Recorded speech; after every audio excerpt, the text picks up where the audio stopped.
we all know that immunohematology is a crucial part of the pathology. It dealing with immunoglobulins or antigen antibody reactions with the hematology. It's a newly termed... sound ഇത്തിരി കൂടെ ഒന്ന് കൂട്ടാൻ പറ്റുമോ? Sound കുറച്ച് കുറവായിട്ട് തോന്നുന്നു. Okay, ഇമ്മ്യൂണോഹെമറ്റോളജി എന്നൊരു പുതിയ ടേം ആണ്. ഇതിനെ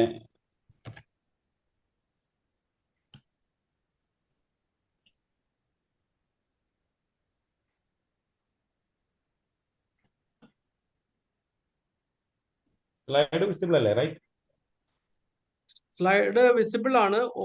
ഓഡിയോ ആണ് പ്രോബ്ലം. ഓഡിയോ ഇത്രയും കൂടെ പവർ വേണം, ഇത്രയും കൂടെ സൗണ്ട് കൂട്ടണം. Okay, done. പിന്നെ സ്ലൈഡ് ഷെയർ ഒന്ന് സ്റ്റാർട്ട് ചെയ്തോണ്ട് സ്ലൈഡ് ഷോ ഒന്ന് സ്റ്റാർട്ട് ചെയ്തോളൂ കേട്ടോ. ഫുൾ സ്ക്രീനിലേക്ക് മാറ്റാനേ. Right, yes yes. Okay. Immunohematology എന്ന ഒരു പുതിയ ടേം ആണ്. ബ്ലഡ് ബാങ്കിങ്ങിനെ എന്ന ടേമിന് മാറ്റം വരുത്തി ഇമ്മ്യൂണോഹെമറ്റോളജി എന്നുള്ള പേരിലാണ് ബ്ലഡ് ബാങ്കിനെ ഇപ്പോൾ അറിയപ്പെടുന്നത്. കാരണം പണ്ട് കാലങ്ങളിൽ ഈ ആന്റിജൻ ആന്റിബോഡി റിയാക്ഷൻസിനെ ബ്ലഡ് ബാങ്കിങ്ങിൽ അത്ര കാര്യമായിട്ട് കണ്ടിരുന്നില്ല. പക്ഷേ പിന്നീടാണ് മനസ്സിലായത് ബ്ലഡ് ബാങ്കിങ്ങിലെ ഏറ്റവും ക്രൂഷ്യൽ പാർട്ട് എന്ന് പറഞ്ഞു കഴിഞ്ഞാൽ ഇറ്റ്സ് ആന്റിജൻ ആന്റിബോഡി റിയാക്ഷൻ ആണെന്നുള്ളത്. അതുകൊണ്ടാണ് ഇമ്മ്യൂണോഹെമറ്റോളജി എന്നുള്ള ടേം ബ്ലഡ് ബാങ്കിന് കൊടുത്തിരിക്കുന്നത്. ആസ് എൻ ഇൻട്രൊഡക്ഷൻ നമുക്ക് നോക്കാനുള്ളത് ഇതിന്റെ ഏറ്റവും പ്രധാനപ്പെട്ട ഘടകം എന്ന് പറയുന്നത് ബ്ലഡ് ആണ്. Every human have the blood. നമുക്ക് എല്ലാവർക്കും അറിയാം, നോർമലി ഒരു ഹ്യൂമനിൽ 4 to 6 liters ഓഫ് ബ്ലഡ് ആണ് ഉണ്ടാവുക. അപ്പോൾ ഒരു PSC ആസ്പിരന്റ് ഇതിൽ പറയുമ്പോൾ പിന്നെ ഓർമ്മിക്കാനുള്ള ഒരു പോയിന്റ് ആണത്. 4 to 6 liters ഓഫ് ബ്ലഡ് ആണ് ഒരു ഹ്യൂമനിൽ നോർമലി ഉണ്ടാവുക. It is A question. PSC ആസ്പെക്റ്റിൽ നമ്മൾ പറയുമ്പോൾ ഒരു ചോദ്യമാണ്, ഒരു നോർമൽ ഇൻഡിവിജ്വലിൽ എത്ര എമൗണ്ട് ബ്ലഡ് കാണാറുണ്ട് എന്നുള്ളത്. ഓക്കെ,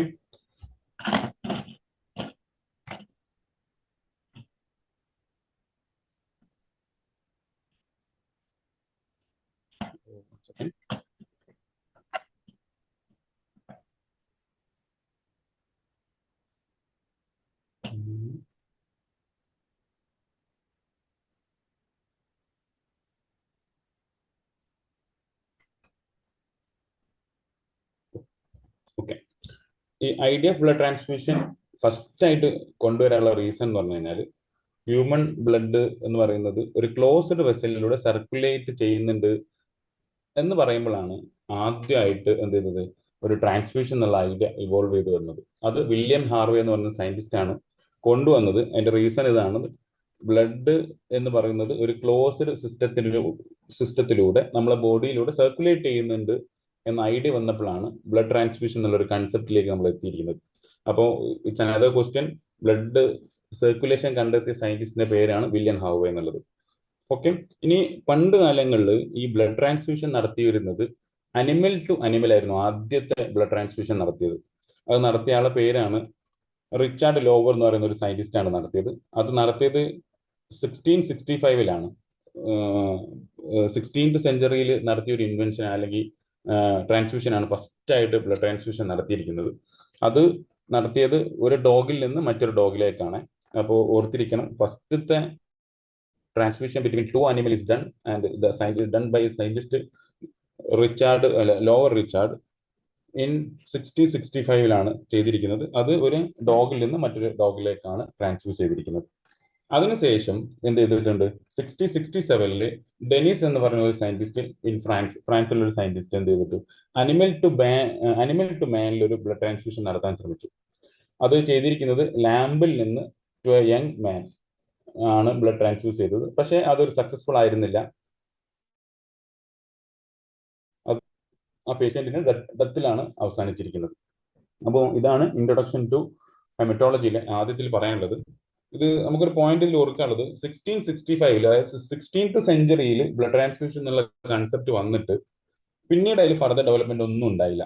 അതിനുശേഷം ഫർദർ ഡെവലപ്മെന്റ് വരുന്നത് എന്തിലാണ്, 19th സെഞ്ചുറിയിലാണ്.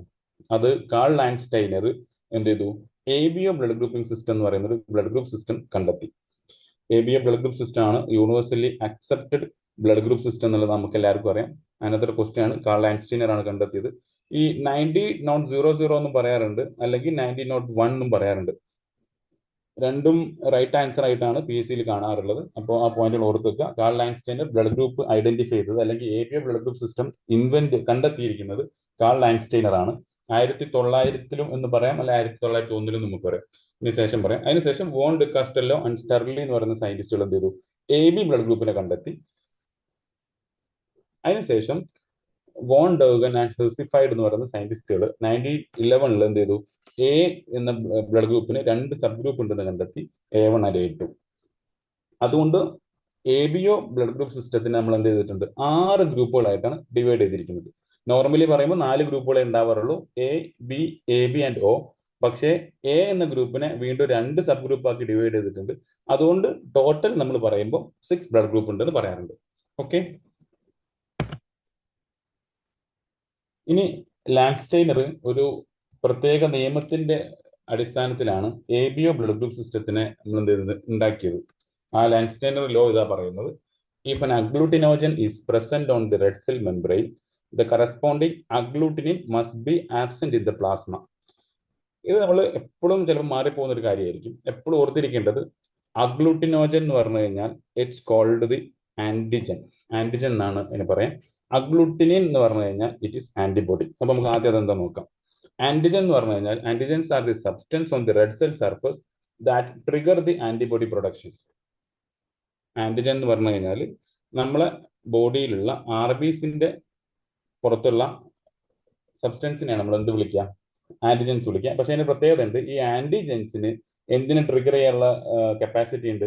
ആന്റിബോഡി പ്രൊഡക്ഷനെ ട്രിഗർ ചെയ്യാനുള്ള കപ്പാസിറ്റി ഉണ്ട്. അത്തരം സബ്സ്റ്റൻസിനെ നമ്മൾ വിളിക്കുന്ന പേരാണ് ആന്റിജൻസ് എന്നുള്ളത്. Okay, it's a protein. ഇനി ആന്റിബോഡീസ്.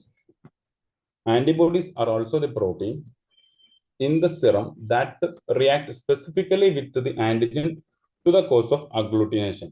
അതായത് ആന്റിബോഡി എന്ന് പറഞ്ഞു കഴിഞ്ഞാൽ നമ്മളെ ബോഡിയിൽ ഒരു ആന്റിജൻ ഉണ്ടെങ്കിൽ അതിനെതിരെ പ്രവർത്തിക്കുന്ന ഒരു പ്രോട്ടീന്റെ പേരാണ് ആന്റിബോഡീസ് എന്നുള്ളത്. ഓക്കെ, അവിടെയാണ് ഈ ഇമ്മ്യൂണോ ഹെമറ്റോളജി എന്ന് പറയുന്ന സാധനത്തിന്റെ ഏറ്റവും വലിയ സ്കോപ്പ് ഉള്ളത്. ഈ ഇമ്മ്യൂണോ ഹെമറ്റോളജിയിൽ നടക്കുന്ന എല്ലാ കാര്യങ്ങളും based on the antigen antibody reaction. അതുകൊണ്ടാണ് ബ്ലഡ് ബാങ്കിങ്ങിനെ നമ്മൾ എന്ത് വിളിക്കുന്നത്? ഇമ്മ്യൂണോ ഹെമറ്റോളജി എന്ന് വിളിക്കാനുള്ള കാരണം.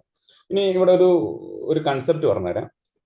ആന്റിബോഡീസ് എവിടെയാ കാണുമെന്ന് ചോദിച്ചു കഴിഞ്ഞാൽ സിറത്തിലാണ്, നമുക്ക് എല്ലാവർക്കും അറിയാം. അതിന്റെ റീസൺ ചോദിച്ചു കഴിഞ്ഞാൽ ആർക്കെങ്കിലും അറിയോ? അതിന്റെ റീസൺ ഇതാണ്. ആന്റിബോഡീസ് എന്ന് പറഞ്ഞു കഴിഞ്ഞാൽ it's also called immunoglobulins. Immunoglobulin എന്ന് പറഞ്ഞു കഴിഞ്ഞാൽ നമുക്കറിയാം ഗ്ലോബുലിനാണ് അതിൽ ഒരു പ്രധാന ഘടകം. ഈ സിറത്തിനകത്ത് ഉള്ള മെയിൻ കണ്ടന്റ് എന്ന് പറഞ്ഞു കഴിഞ്ഞാൽ പ്ലാസ്മ പ്രോട്ടീൻസ് ആണ്. Plasma proteins are of 3 type. നമുക്കറിയാം ആൽബുമിൻ, ഗ്ലോബുലിൻ ആൻഡ് ഫൈബ്രിനോജൻ എന്നാണ്. അപ്പോൾ പ്ലാസ്മ പ്രോട്ടീൻസ് അല്ലെങ്കിൽ പ്ലാസ്മയിലോ സിറത്തിലോ കാണുന്ന പ്രോട്ടീൻസ് 3 എന്നാണ്. അതിലെ പ്രധാന അല്ലെങ്കിൽ ഇമ്മ്യൂണോഗ്ലോബുലിന്റെ ഒരു പ്രധാന ഘടകമാണ് എന്ത്? ഗ്ലോബുലിൻ എന്നുള്ളത്. Globulin is A protein found in the serum അല്ലെങ്കിൽ പ്ലാസ്മ. അതുകൊണ്ടാണ് എപ്പോഴും പറയുന്നത് ആന്റിബോഡീസ് സിറത്തിൽ മാത്രമേ കാണുന്നുള്ളൂ. ഇറ്റ്സ് എ കൺസെപ്റ്റ്, ഒരു കൺസെപ്റ്റ് മാത്രമാണ്. ഓക്കെ, അപ്പോൾ ആന്റിജൻസിന് എപ്പോഴും എവിടെ കാണും? സെല്ലിന്റെ സർഫസിൽ നമുക്ക് കാണാൻ പറ്റും. ആന്റിബോഡീസിന് സിറത്തിൽ കാണാൻ പറ്റും. അതിന്റെ റീസൺ എന്താണ്? സിറത്തിൽ കാണാനുള്ള റീസൺ ഇതാണ്. ആന്റിബോഡി എന്ന് പറഞ്ഞു കഴിഞ്ഞാൽ എന്താണ്? ഇമ്മ്യൂണോഗ്ലോബുലിൻ ആണ്. Immunoglobulin is A protein. അപ്പോൾ സിറത്തിനകത്തുള്ള മെയിൻ കണ്ടന്റ് എന്താണ്? പ്ലാസ്മ പ്രോട്ടീൻസ് ആണ്. പ്ലാസ്മ പ്രോട്ടീൻസിൽ ആൽബുമിൻ ഉണ്ട്, ഗ്ലോബുലിൻ ഉണ്ട്, ഫൈബ്രിനോജൻ ഉണ്ട്. അപ്പം ഗ്ലോബുലിൻ ആണ് എന്ത്? സിറത്തിലുണ്ട്. അതുകൊണ്ടാണ് ആന്റിബോഡീസിനെ എന്തിൽ കാണുന്നത്? സിറത്തിൽ കാണുന്നത്. It's right. ഇനി നമ്മൾ നേരത്തെ പറഞ്ഞ ഇതാണ് ഒരു അഗ്ലൂട്ടിനോജൻ. അതായത് ഒരു അഗ്ലൂട്ടിനോജൻ എന്ന് പറഞ്ഞാൽ is N antigen present on the red cell. ഒരു ആന്റിജൻ RBCയുടെ, റെഡ് സെൽ എന്ന് പറഞ്ഞാൽ RBC ആണ് നമുക്കറിയാം, അതിന്റെ പുറത്ത് പ്രസന്റ് ആണെങ്കിൽ corresponding antibody must be absent in the plasma. അപ്പോൾ എക്സാമ്പിൾ പറഞ്ഞാൽ ഇതാണ്. ഒരു പേഷ്യന്റിന് A ആണ് അല്ലെങ്കിൽ A ആന്റിജൻ ഉണ്ട്. അപ്പോൾ അയാളെ കറസ്പോണ്ടിങ് ആന്റിബോഡി എന്ന് പറഞ്ഞാൽ A ആന്റിബോഡിയാണ്. അത് നമ്മളെ പ്ലാസ്മയിൽ ആബ്സെന്റ് ആയിരിക്കും. അതാണ് ലാൻസ്റ്റൈനർ ലോ എന്ന് പറയുന്നത്. ഇനി രണ്ടാമത് പറഞ്ഞതാണ് if an agglutinogen is absent on the red cell membrane, the corresponding agglutinin must be present in the plasma. അപ്പോൾ ABO ബ്ലഡ് ഗ്രൂപ്പിനകത്ത് നമുക്കറിയാം 2 പ്രധാനപ്പെട്ട ആന്റിജൻസ് ആണുള്ളത്. A ഉണ്ട്, ബി ഉണ്ട്, പിന്നെ ഒ ആന്റിജൻ ഉണ്ട്. ഒ ആന്റിജൻ നമുക്ക് പിന്നീട് പറയാം. എ ആന്റിജൻ ഉണ്ട്, ബി ആന്റിജൻ ഉണ്ട്. അപ്പോൾ ഏത് ആന്റിജൻ ആണോ ആർ ബി സിന്റെ പുറത്തുള്ളത് അതിന്റെ കറസ്പോണ്ടിങ് ആന്റിബോഡി എന്താവും? പ്ലാസ്മയിൽ ഉണ്ടാവില്ല. ഇനി നേരെ തിരിച്ച് ഏത് ആന്റിജൻ ആണോ ആബ്സെന്റ് ഉള്ളത് അതിന്റെ കറസ്പോണ്ടിങ് ആന്റിബോഡി നമ്മൾ സിറത്തിൽ കാണാൻ പറ്റും. സിംപ്ലി പറഞ്ഞാൽ ഇത്രേ ഉള്ളൂ. ലാൻഡ്സ്റ്റൈനർ ലോ ഉത്തരേ പറയുന്നുള്ളൂ. ആർ ബി സിന്റെ പുറത്ത് കാണുന്ന ആന്റിജന്റെ ഓപ്പോസിറ്റ് ആയ ആന്റിബോഡി ആയിരിക്കും എന്തിൽ കാണുക? നമ്മളെ സിറത്തിൽ കാണുക. ഓക്കെ, അതാണ് ലാൻഡ്സ്റ്റൈനർ ലോ പറയുന്നത്. ഓർത്തിരിക്കണം, ലാൻഡ്സ്റ്റൈനർ ലോ എപ്പോഴും ക്വസ്റ്റ്യൻ ചോദിക്കാറുണ്ട്. ഇറ്റ്സ് എ കോമൺ ക്വസ്റ്റ്യൻ ആണ്, അതുകൊണ്ട് ഓർത്തിരിക്കുക. ലാൻഡ്സ്റ്റൈനർ ലോ ഒന്നുകൂടെ പറയാം. ലാൻഡ്സ്റ്റൈനർ ലോ പറയുന്നത് ഇത്രേ ഉള്ളൂ. ആർ ബി സിന്റെ മെംബ്രെയിന്റെ പുറത്ത് ആന്റിജൻ കാണും. അത് ഏത് ആന്റിജൻ ആണോ അതിന്റെ കറസ്പോണ്ടിങ് ആന്റിബോഡി പ്ലാസ്മയിൽ ആബ്സെന്റ് ആയിരിക്കും. ഏത് ആന്റിജൻ ആണോ പ്രസന്റ് അതിന്റെ നേരെ ഓപ്പോസിറ്റ് ആന്റിബോഡി ആയിരിക്കും പ്ലാസ്മയിൽ കാണുന്നത്. That's right. എന്താണ് ആന്റിജൻ? ആന്റിബോഡി നമ്മൾ പറഞ്ഞു. അപ്പൊ അങ്ങനെ വരുമ്പോൾ നമ്മൾ നേരത്തെ പറഞ്ഞു ബ്ലഡ് ഗ്രൂപ്പിനെ മെയിൻ ആയിട്ട് 4 നമ്മൾ ഡിവൈഡ് ചെയ്തത്. എ ഗ്രൂപ്പ് ഉണ്ടാവും. എ ഗ്രൂപ്പ് ഉണ്ടാവുമ്പോൾ അവർക്ക് എന്ത് കാണാൻ പറ്റും? എ ആന്റിജൻ കാണാൻ പറ്റും. ദെൻ എ ആന്റിജൻ കാണാൻ പറ്റും. ഓക്കെ, അവർക്ക് എന്തായിരിക്കും? ആന്റി ബി ആയിരിക്കും അവരുടെ എന്തിലുണ്ടാവുക? പ്ലാസ്മയിൽ ഉണ്ടാവുക. ഓക്കെ, ബി ഗ്രൂപ്പ് ആകുമ്പോൾ അവർ ആർ ബി സിന്റെ പുറത്ത് എന്ത് കാണും? ബി ആന്റിജൻ ആയിരിക്കും. അവരെ ആന്റിബോഡി ഏതായിരിക്കും? ആന്റി എ ആയിരിക്കും.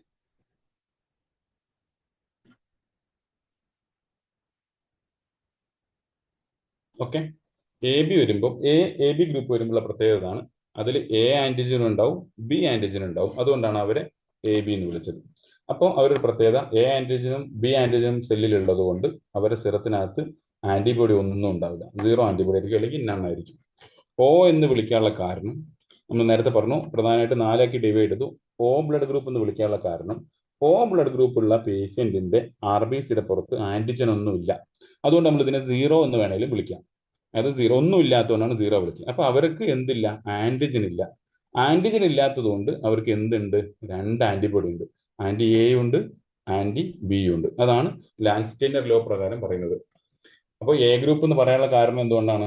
The patient red cell having a antigen as per the Landsteiner law they have the anti B antibody. Then B group എന്ന് പറയാനുള്ള റീസൺ അവർക്ക് എന്തുണ്ട്? ബി ആന്റിജൻ ആയിരിക്കും സെൽ സർഫസിൽ ഉള്ളത്. അതുകൊണ്ട് അവർ ബി ഗ്രൂപ്പ് എന്ന് വിളിച്ചു. അവർക്ക് ആന്റിബോഡി ഏതായിരിക്കും? ആന്റി എ ആയിരിക്കും. എ ബി ഗ്രൂപ്പിനകത്ത് എ ആന്റിജനും ഉണ്ട്, ബി ആന്റിജനും ഉണ്ട്. 2 ആന്റിജൻ ഉള്ളത് കൊണ്ട് അവർക്ക് എന്തില്ല? ആന്റിബോഡി ഇല്ല സിറത്തിനകത്ത്. ഓ ഗ്രൂപ്പ് വന്നപ്പോൾ അവർക്ക് എന്തില്ല? ആന്റിജൻ ഓൺ ദി സെൽ ഇല്ല. അതുകൊണ്ട് നമ്മൾ അതിന് 0 എന്ന് വിളിക്കാം, അല്ലെങ്കിൽ ഓ ഗ്രൂപ്പ് എന്ന് വിളിക്കാം. അതേപോലെ അവർക്ക് എന്തുണ്ട്? ആന്റിബോഡി ആയിട്ട് ആന്റി എ ഉണ്ട്, ആന്റി ബി ഉണ്ട്. ഓക്കെ,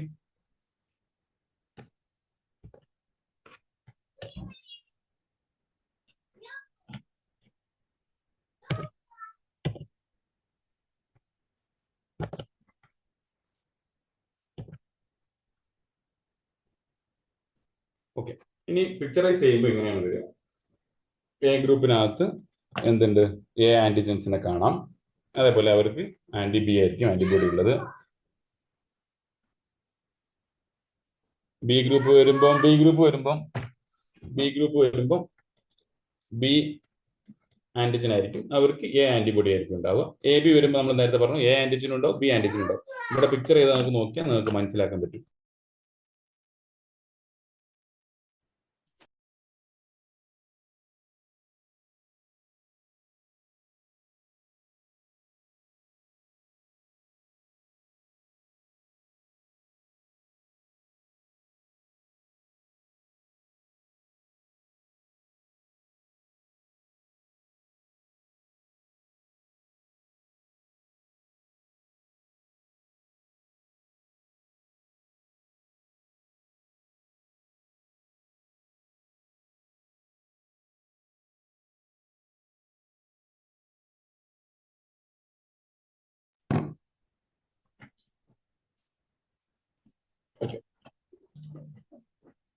അപ്പോൾ എ ബി വരുമ്പോൾ എ ആന്റിജൻ ഉണ്ടാവും, ബി ആന്റിജൻ ഉണ്ടാവും. ആർ ബി സിന്റെ സെൽ സർഫസ് നോക്കുമ്പോൾ നമുക്ക് കാണാം ഇതിനകത്തുള്ള ആന്റിജൻസ്. ഇവിടെ 2 ടൈപ്പ് ആന്റിജൻ ഉണ്ട്, എ ഉണ്ട്, ബി ഉണ്ട്.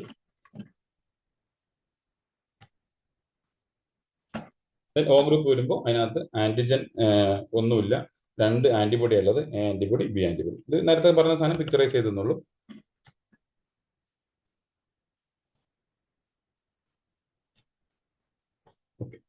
ഇനി ആന്റിജൻസിനെ കുറിച്ച് പറയുമ്പോൾ ആന്റിജൻസ് പറഞ്ഞാൽ appear in the 6th week of foetal life. ഇതൊരു PSC ചോദ്യമാണ്, ചോദിക്കാറുണ്ട്. ഏത് സമയത്താണ് ഒരു ഹ്യൂമൻ ബോഡി അല്ലെങ്കിൽ എന്താ ആദ്യമായിട്ട് ആന്റിജൻ കാണുന്നത്? അപ്പം appears in the 6th week of foetal life. Foetal ലൈഫിന്റെ 6ാമത്തെ വീക്ക് മുതൽ എന്ത് കാണാൻ പറ്റും? ബ്ലഡ് ഗ്രൂപ്പിന്റെ ആന്റിജൻസ് അല്ലെങ്കിൽ ആന്റിജൻസ് ബോഡിയിൽ കാണാൻ പറ്റും. ഇനി ഇത് എവിടെയൊക്കെ ഉണ്ടാവുന്നുണ്ട്? Present on the red cell membrane, WBC, platelet and other tissues like salivary gland, pancreas, kidney, body fluids. ഇതിലെല്ലാം എന്ത് കാണാൻ പറ്റും? ആന്റിജൻസ് കാണാൻ പറ്റും. Except CNS. CNS എന്ന് പറഞ്ഞു കഴിഞ്ഞാൽ സെൻട്രൽ നെർവ് സിസ്റ്റം എന്നാണ്, ഓർത്തു വെക്കണേ. അതുകൊണ്ട് വീണ്ടും ചോദിക്കാറുണ്ട്, ബ്ലഡ് ഗ്രൂപ്പിന്റെ ആന്റിജൻസ് കാണാത്ത ഒരു ബോഡിയിൽ ഒരു പാർട്സ് എന്ന് പറഞ്ഞാൽ, അല്ലെങ്കിൽ ബോഡിയിൽ ഒരു ഓർഗൻ എന്ന് പറഞ്ഞാൽ എന്താണ്? സെൻട്രൽ നെർവ് സിസ്റ്റം ആണ്. നെർവ്സിനകത്ത് എന്ത് കാണാൻ പറ്റില്ല? ആന്റിജൻസ് നമുക്ക് കാണാൻ പറ്റില്ല. അല്ലാത്ത എല്ലാ പാർട്ടിലും നമുക്ക് എന്ത് കാണാൻ പറ്റും? ആന്റിജൻസിനെ കാണാൻ പറ്റും. ഒരു ബോഡിയിൽ അല്ലെങ്കിൽ ഒരു ഹ്യൂമണിൽ 6th week of the foetal ലൈഫിൽ ആന്റിജൻ ഫസ്റ്റ് ആയിട്ട് അപ്പിയർ ചെയ്യും എന്നുള്ളത് ഓർത്തു വെക്കാം. ഇനി inheritance of blood group system. ഈ ഇൻഹെറിറ്റൻസ് എന്ന് പറയാനുള്ള കാരണം, ബ്ലഡ് ഗ്രൂപ്പ് സിസ്റ്റം എന്ന് പറഞ്ഞു കഴിഞ്ഞാൽ നമുക്ക് എന്ത് ചെയ്യുന്നതാണ്? ഫാദറിൽ നിന്നും മദറിൽ നിന്നും കിട്ടുന്ന എന്താ പറയുക, ജീൻസിനെ ഡിപ്പെൻഡ് ചെയ്തിട്ടായിരിക്കും നമ്മുടെ ബ്ലഡ് ഗ്രൂപ്പ് സിസ്റ്റത്തിനെ വന്നിരിക്കുന്നത്. അപ്പൊ അതെങ്ങനെയാണുള്ളത് നോക്കാം. ABO നമ്മൾ നേരത്തെ പറഞ്ഞു, ഇതിന് 3 അലീലുള്ളത്. അലീൽ എന്ന് പറഞ്ഞാൽ നമുക്ക് എല്ലാവർക്കും അറിയാം, ഒരു ക്യാരക്ടറിനെ തീരുമാനിക്കാൻ ജീനിൽ ഉണ്ടാവുന്ന ലോക്കസിൽ ഉണ്ടാവുന്ന പിന്നെ ആ ജീനിന്റെ പറയുന്ന പേരാണ് അലീൽ എന്നുള്ളത്. അപ്പം ABOക്ക് 3 അലീലുണ്ട്. അതുകൊണ്ട് ഇതിന് 3 അലീലുണ്ട് എന്ന് ഓർത്തിരിക്കുക. അത് A, B ആൻഡ് O ആണ്. A and B found on the chromosome number 9. ഓർത്തിരിക്കുക, ABO ബ്ലഡ് ഗ്രൂപ്പ് സിസ്റ്റത്തിന്റെ ജീൻ കിടക്കുന്നത് ക്രോമസോം 9-ലാണ്. It's another question. ABOയുടെ ക്രോമസോം 9-ലാണ് ABO ബ്ലഡ് ഗ്രൂപ്പ് സിസ്റ്റത്തിന്റെ ജീൻ കാണുന്നത് ഓർക്കുക. And inherited from 1 allele from father and 1 from mother. ABOന്റെ അലീലുകൾ 1 ഫാദറിൽ നിന്നും 1 മദറിൽ നിന്നും വരുന്നതായിരിക്കും. അത് ക്രോമസോം 9-ലാണ് ഉണ്ടാവുക. ഓക്കെ.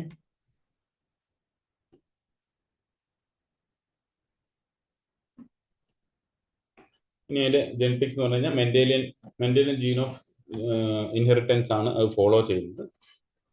ഇതിന്റെ ലോക്കസ് നോക്കിയിട്ട്, പിന്നെ ഇപ്പൊ എക്സാമ്പിൾ A ജീൻ ആകുമ്പോൾ 2 അലീൽ ഉണ്ടാവും. A ഉണ്ടാവും, IA ഉണ്ടാവും, രണ്ട് അലീൽ ഉണ്ടാവും, IA ഉണ്ടാവും. B വരുമ്പോൾ IB ഉണ്ടാവും. O വരുമ്പോൾ അലീൽ ജീൻ ഒന്നും ഉണ്ടാവില്ല. അപ്പൊ അതിനെ ബേസ് ചെയ്തായിരിക്കും നമ്മൾ എന്താവുക, ഏത് ബ്ലഡ് ഗ്രൂപ്പിലേക്കാണ് നമ്മൾ വരിക എന്നുള്ളത് പറയുന്നത്. ഇനി ഇതിന്റെ വേറൊരു പാർട്ടാണ് ABO ആന്റിജന്റെ ജെനറ്റിക്സിൽ പറയുമ്പോൾ presence or absence of ABH substance on the red cell membrane controlled by a gene H gene. ഈ ABH ആന്റിജൻ ഉണ്ടാവണമെങ്കിൽ H എന്ന് പറയുന്ന ഒരു ജീൻ ഉണ്ടാകണം. ഇത് കിടക്കുന്നത് ക്രോമസോം നമ്പർ 19-ലാണ്. ഇത് പ്രത്യേകം ഓർത്തിരിക്കുന്നത്, എപ്പോഴും കൺഫ്യൂസിങ് വരുന്ന ഒരു സാധനമാണിത്. നമ്മൾ നേരത്തെ പറഞ്ഞു ABOന്റെ ആന്റിജൻ കിടക്കുന്നത് അല്ലെങ്കിൽ ക്രോമസോം കിടക്കുന്നത് അത് 9ാമത്തെ ക്രോമസോമിലാണ്. പക്ഷേ AB ആന്റിജൻ ഉണ്ടാവണോ വേണ്ടേന്ന് തീരുമാനിക്കുന്ന ആള് H എന്ന് പറയുന്ന ഒരു ആന്റിജൻ ആണ്, അല്ലെങ്കിൽ H എന്ന് പറയുന്ന ഒരു ജീനാണ്. ഈ ജീൻ കിടക്കുന്നത് 19ാമത്തെ ക്രോമസോമിലാണ്. ഓക്കെ, H gene 19ാമത്തെ ക്രോമസോമിൽ. അതിന്റെ presence absence of ABH substance in the secretions directly controlled by the SE ജീൻ. ഇത് രണ്ടും 19ാമത്തെ ക്രോമസോമിലാണ്. H ജീനും SE ജീനും, അതായത് സെക്രീറ്ററി സ്റ്റാറ്റസ് എന്ന് പറഞ്ഞ സാധനമുണ്ട്, അത് കൺട്രോൾ ചെയ്യുന്നതും. അതേപോലെ ABH ആന്റിജന്റെ എക്സ്പ്രഷൻ കൺട്രോൾ ചെയ്യുന്നത് H ജീനാണ്. ഇത് രണ്ടും ക്രോമസോം 19-ലാന്ന് ഓർത്തിരിക്കുക.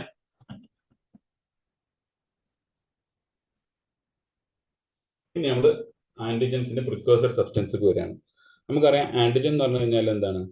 ഒരു കാർബോഹൈഡ്രേറ്റ് മോളിക്യൂൾ ആണ് പ്രിക്കോഴ്സർ സബ്സ്റ്റൻസ് ഉണ്ടാവുക. നമ്മൾ പറഞ്ഞ RBCന്റെ പുറത്താണ് ഉണ്ടാവുക. അപ്പോൾ ആദ്യത്തെ പ്രിക്കോഴ്സർ സബ്സ്റ്റൻസ് പറഞ്ഞു കഴിഞ്ഞാൽ എന്തൊക്കെ ഉണ്ടാവും? ഗ്ലൂക്കോസ്, ഗാലക്ടോസ്, N-അസറ്റൈൽ ഗ്ലൂക്കോസമൈൻ, ഗാലക്ടോസ്. ഇതാണ് ഒരു പ്രിക്കോഴ്സർ സബ്സ്റ്റൻസ് എന്ന് പറയാം. ഞാൻ പറഞ്ഞു വരുന്നത് ആന്റിജൻസിന്റെ സ്ട്രക്ചറിനെ കുറിച്ചാണ്. എങ്ങനെയാണ് ഒരു പേഷ്യന്റ് A ആവുന്നത്, B ആവുന്നത്, O ആവുന്നത് എന്നുള്ളതാണ് നമ്മൾ പറയാൻ പോകുന്നത്. അപ്പോൾ RBCന്റെ പുറത്താണ് ആന്റിജൻ ഉണ്ടാവും എന്ന് പറഞ്ഞു. അപ്പോൾ പ്രിക്കോഴ്സർ ആയ ആന്റിജൻ എന്ന് പറഞ്ഞാൽ എന്താണ്? അതിലുണ്ടാകുന്ന സബ്സ്റ്റൻസ് പ്രിക്കോഴ്സർ സബ്സ്റ്റൻസ് എന്ന് പറഞ്ഞാൽ ഇതാണ്: ഗ്ലൂക്കോസ്, ഗാലക്ടോസ്, N-അസറ്റൈൽ ഗ്ലൂക്കോസമൈൻ, ഗാലക്ടോസ്. ഇതാണ് പ്രിക്കോഴ്സർ ആയ സബ്സ്റ്റൻസ്. ഇതിലേക്ക് എന്ത് ചെയ്യുന്ന വെച്ചാൽ H സബ്സ്റ്റൻസ് പ്രസന്റ് ആണെങ്കിൽ, നേരത്തെ നമ്മൾ പറഞ്ഞു 19ാമത്തെ ക്രോമസോമിലുള്ള H സബ്സ്റ്റൻസ് അല്ലെങ്കിൽ H ജീൻ പ്രസന്റ് ആണെങ്കിൽ ആ പേഷ്യന്റിൽ അല്ലെങ്കിൽ ആ വ്യക്തി ഇൻഡിവിജ്വലിൽ ഒരു എൻസൈം ഉണ്ടാക്കും. Production of an enzyme called alpha two L fucosyltransferase. Alpha two L fucosyltransferase എന്ന് പറഞ്ഞൊരു എൻസൈം എന്താവും ആ എച്ച് ജീൻ പ്രസന്റ് ആയ പേഷ്യന്റിൽ ഉണ്ടാവും. അപ്പോൾ ആ എൻസൈം ഉണ്ടാവുമ്പോൾ ഈ പ്രിക്കോസർ സബ്സ്റ്റൻസിന്റെ ലാസ്റ്റ് പാർട്ടിൽ ഫ്യൂക്കോസിൽ എൻസൈം ആക്ട് ചെയ്തിട്ട് ഏത് ജീനാണോ നമ്മളെ ബോഡിയിലുള്ളത് അത് അവിടെ ബൈൻഡ് ചെയ്യും. അപ്പം എ ഗ്രൂപ്പ് ആണെങ്കിൽ ഓർത്തിരിക്കണേ, ഒരു പേഷ്യന്റ് എ ഗ്രൂപ്പ് ആണെങ്കിൽ അയാളെ ബോഡിയിൽ എ ജീൻ ഉണ്ടാവും. എ ജീൻ ഉണ്ടാവുമ്പോൾ A gene code for the protein N acetyl galactosamine എന്ന് പറഞ്ഞ ഷുഗർ മോളിക്യൂളാണ് അയാളിൽ ഉണ്ടാവുക. ആ ഷുഗർ മോളിക്യൂൾ ഈ പ്രിക്കോസർ സബ്സ്റ്റൻസിന്റെ അറ്റത്ത് ബൈൻഡ് ചെയ്യും. നേരത്തെ നമ്മൾ പറഞ്ഞ ഇതിനകത്ത് ഇത് ഇവിടം വരെ ഇത് നോർമൽ പ്രിക്കോസർ സബ്സ്റ്റൻസ് ആണ്, ഒരു ഇൻഡിവിജ്വലിൽ കാണുന്ന ഷുഗർ മോളിക്യൂളുകൾ. അതിലേക്ക് ഫ്ലൂക്കോസിൽ എന്ന് പറഞ്ഞ എൻസൈം ഉണ്ടെങ്കിൽ the presence of this enzyme fucosyltransferase enzyme, ഈ എൻസൈം ഉണ്ടാവണമെങ്കിൽ നമ്മൾ നേരത്തെ പറഞ്ഞു 19ാമത്തെ ക്രോമസോമിലുള്ള എച്ച് ജീൻ ഉണ്ടാവണം. എച്ച് ജീൻ ഉള്ള ആൾക്കാർക്ക് ഫ്ലൂക്കോസിൽ എന്ന് പറയുന്ന എൻസൈം ഉണ്ടാവും. ആ എൻസൈമിന്റെ സാന്നിധ്യത്തിൽ എൻ അസറ്റൈൽ ഗാലക്ടോസമിൻ എന്ന് പറഞ്ഞ ടെർമിനൽ ഷുഗർ മോളിക്യൂൾ ഇതിൽ ബൈൻഡ് ചെയ്യും. അങ്ങനെ ബൈൻഡ് ചെയ്യുമ്പോൾ നമ്മൾ എന്ത് വിളിക്കും? ഇത്തരം ആന്റിജൻസ് അല്ലെങ്കിൽ ഇത്തരം ആളുകളെ നമ്മൾ എ ആന്റിജൻ എന്ന് വിളിക്കുക. അപ്പൊ ഓർത്തിരിക്കുക, terminal glucose N acetyl galactosamine bind ചെയ്യുകയാണെങ്കിൽ ആ ഇൻഡിവിജ്വൽ ഏതായിരിക്കും? എ ബ്ലഡ് ഗ്രൂപ്പ് ആയിരിക്കും. Okay, I think it's clear. Once again just വേണമെങ്കിൽ ഒന്നുകൂടെ റിമൈൻഡ് ചെയ്യാം. പ്രിക്കോസർ സബ്സ്റ്റൻസിലേക്ക് ഫ്യൂക്കോസിൽ ട്രാൻസ്ഫറേസ് എൻസൈമിന്റെ സാന്നിധ്യത്തിൽ ടെർമിനൽ ഗ്ലൂക്കോസ് ഷുഗർ ആയിട്ട് എൻ അസറ്റൈൽ ഗാലക്ടോസമൈൻ എന്ന് പറയുന്ന ഒരു ഷുഗർ മോളിക്യൂൾ ബൈൻഡ് ചെയ്യുകയാണെങ്കിൽ അത്തരം ആളുകളെ നമ്മൾ എ ആന്റിജൻ അല്ലെങ്കിൽ എ ഗ്രൂപ്പ് എന്ന് വിളിക്കും. ഇനി ബി ഗ്രൂപ്പ് ആകുമ്പോൾ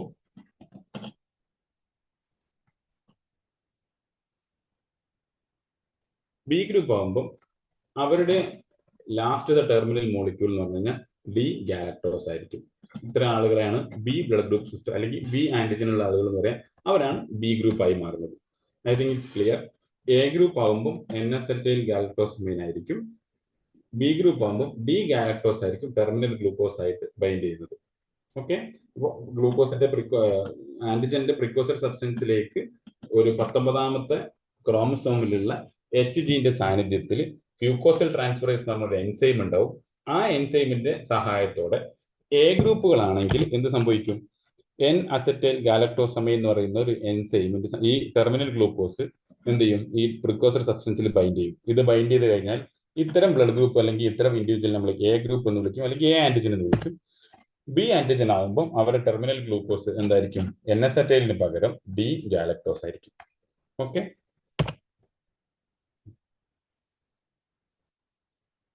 ഇനി sub group differ from the amount of antigen present on the red cell membrane. ഈ സബ് ഗ്രൂപ്പ് വരാനുള്ള മെയിൻ കാരണം എന്ന് വെച്ചാൽ എന്താണ്? ഓരോ ആന്റിജൻസ് റെഡ് സെൽ മെംബ്രെയിന്റെ പുറത്തുള്ള ആന്റിജൻസിന്റെ എമൗണ്ടിൽ വ്യത്യാസം ഉണ്ടാവും.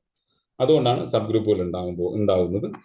അപ്പം ഏറ്റവും കൂടുതൽ സബ് ഗ്രൂപ്പ് ഉള്ളത് എ ഗ്രൂപ്പുകൾക്കാണ്. അപ്പോൾ അത് ഏതൊക്കെയാണെന്ന് നോക്കാം. എ സബ് ഗ്രൂപ്പ് എന്ന് പറയുമ്പോൾ A1 ഉണ്ട്, A2 ഉണ്ട്. Both react strongly with reagent anti A എന്ന് പറയുന്ന റിയേജന്റ് രണ്ടാളും എന്ത് ചെയ്യും? റിയാക്ട് ചെയ്യും. A1 ആണോ A2 ആണോ എന്ന് ഡിസ്റ്റിങ്ക്വിഷ് ചെയ്യാൻ വേണ്ടി നമ്മൾ ഉപയോഗിക്കുന്ന ആന്റി A1 എന്ന് പറയുന്ന സിറം അല്ലെങ്കിൽ അതിന്റെ പേരാണ് ആന്റി A1 എന്ന് പറയുന്ന ആന്റി സിറാണ് നമ്മൾ ഉപയോഗിക്കുക. അത് നമ്മൾ എക്സ്ട്രാക്ട് ചെയ്തെടുക്കുന്നത് ഡോളിക്ലസ് ബൈഫ്ലോറസ് പറയുന്ന ഒരു ഫ്ലവറിൽ നിന്നാണ്. ഓർത്തു വെക്കണേ, A1നെയും A2നെയും ഡിസ്റ്റിങ്ക്വിഷ് ചെയ്യാൻ വേണ്ടി ഉപയോഗിക്കുന്ന ലെക്റ്റിൻ എന്ന് പറയാം. A1 ലെക്റ്റിൻ നമ്മൾ വിളിക്കും. അത് ഡോളിക്ലസ് ബൈഫ്ലോറസ് എന്ന് പറയുന്ന ഒരു പ്ലാന്റിന്റെ എക്സ്ട്രാക്ട് ആണ്. പരീക്ഷയ്ക്ക് ചോദിക്കാറുണ്ട് ആന്റി A1 അല്ലെങ്കിൽ ആന്റി A1 ലെക്റ്റിൻ എവിടെ നിന്നാണ് എക്സ്ട്രാക്ട് ചെയ്യുന്നത്. It is used to differentiate between A1 and A2. ഇനി 80% ഓഫ് ആൾക്കാർ എന്താണ്? A1 ആയിരിക്കും. 20% ആൾക്കാരെ A2 ഉണ്ടാവുള്ളൂ. ഓക്കെ, ഇനി ബോംബെ ഫീനോടൈപ്പ്. ഇനിയാണ് ബോംബെ പറയാൻ പോകുന്നത്. ബോംബെ മനസ്സിലാക്കാൻ എളുപ്പമാണ്. കാരണം ഞാൻ നേരത്തെ പറഞ്ഞു, ബോംബെ എന്ന് പറയുന്ന ആൾക്കാർ പറഞ്ഞാൽ ഇവർക്ക് എന്തില്ല അറിയോ? എച്ച് ജീൻ ഇല്ല. അതായത് 19ാമത്തെ ക്രോമസോമിൽ നമ്മൾ നേരത്തെ പറഞ്ഞ എച്ച് ജീൻ ഇവർക്ക് ആബ്സെന്റ് ആയിരിക്കും. അതുകൊണ്ട് ഇവരെ ഇൻഹെറിറ്റൻസ് പ്രകാരം അവരെ ബോഡിയിൽ എച്ച് ജീൻ ഉണ്ടാവില്ല. പകരം ഇങ്ങനെ സ്മോൾ എച്ച് രണ്ടെണ്ണം ഉണ്ടാവുക, എച്ച് എന്നാണ് ഉണ്ടാവുക. അപ്പോൾ ഇവർക്ക് എന്തുണ്ടാവില്ല? ഫ്യൂക്കോസിൽ ട്രാൻസ്ഫറേസ് എൻസൈം ഉണ്ടാവില്ല.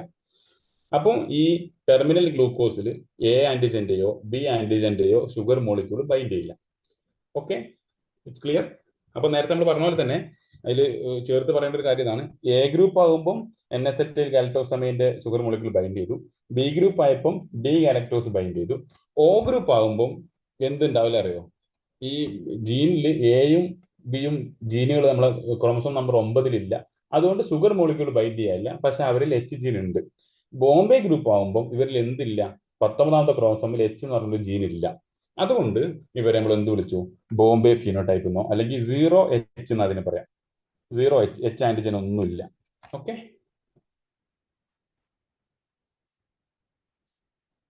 ഇത് ഒറിജിനലി ഫൗണ്ട് ഇൻ ബോംബെ. അതുകൊണ്ടാണ് ഇതിന് എന്ത് വിളിച്ചത്? ബോംബെ എന്ന് വിളിച്ചത്. ഇന്നത് പണ്ടത് ബോംബെ ആയിരുന്നു ആ സ്ഥലം, ഇന്ന് മുംബൈ എന്നാണ് അതിനെ അറിയപ്പെടുന്നത്. കണ്ടെത്തിയത് 1952 ബെൻഡെ എന്ന് പറയുന്ന ഒരു സയന്റിസ്റ്റ് ആണ്. ഓർത്തിരിക്കണം, Bombay blood group was invented അല്ലെങ്കിൽ identified by the Bhende, scientist by Bhende in Bombay in 1952. Very rare ആണ്. ഫ്രീക്വൻസി ഇൻ ഇന്ത്യ എന്ന് പറഞ്ഞാൽ 1 in 10,000 ആണ്. ഓക്കെ,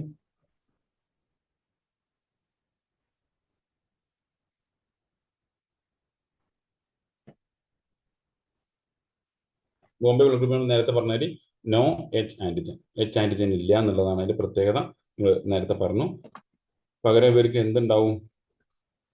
എച്ച് ആന്റിജൻ ഇല്ലാത്തതുകൊണ്ട് അവർക്ക് ആന്റി എച്ച് ആന്റിജൻ ഉണ്ടാവും. ഓക്കെ,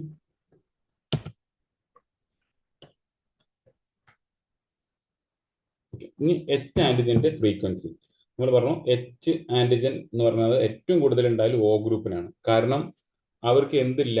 എച്ച് ആന്റിജന്റെ O ഗ്രൂപ്പ് എന്ന് പറയാൻ കാരണം എച്ച് ആന്റിജന് ഈ O ഗ്രൂപ്പിന് എയോ ബിയോ ആന്റിജൻ ബൈൻഡ് ചെയ്യാൻ ഇല്ലാത്തതുകൊണ്ട് RBCന്റെ പുറത്ത് ഏറ്റവും കൂടുതൽ എച്ച് ആന്റിജൻ ഉണ്ടാവും. അപ്പം ഇതൊരു പരീക്ഷയുടെ ചോദ്യമാണ്. എച്ച് ആന്റിജന്റെ എക്സ്പ്രഷൻ എങ്ങനെയാണ് കിടക്കുന്നത്? Certain blood types possess more H antigen than others.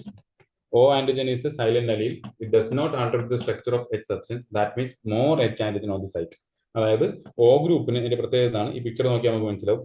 O group ആകുമ്പോൾ ഈ സെല്ലിന്റെ പുറത്ത് ബൈൻഡ് ചെയ്യാൻ വേറെ ആന്റിജൻ ഒന്നുമില്ല. അപ്പൊ ഏറ്റവും കൂടുതൽ എച്ച് ഉണ്ടായാലും O ഗ്രൂപ്പിലായിരിക്കും. എ ഗ്രൂപ്പ് ആകുമ്പോൾ ഇതിന്റെ പുറത്ത് ഓൾറെഡി എന്തുണ്ട്? എ ആന്റിജൻ ഉണ്ട്, അതിന്റെ കൂടെ എച്ച് ആന്റിജൻ ഉണ്ട്. അപ്പോൾ amount of H antigen A ഗ്രൂപ്പിലും ബി ഗ്രൂപ്പിലും കുറവായിരിക്കും. അപ്പോൾ അതിന്റെ ഒരു ടേബിൾ ആണിത്. ഏറ്റവും കൂടുതൽ എച്ച് ആന്റിജൻ ഉള്ളത് ഓയിലായിരിക്കും, അതിനുശേഷം A2-ലായിരിക്കും, then B, then A2, A2B, A1B, A1B, A1B. Okay, ഇത് പരീക്ഷയ്ക്ക് ചോദിക്കാറുണ്ട്.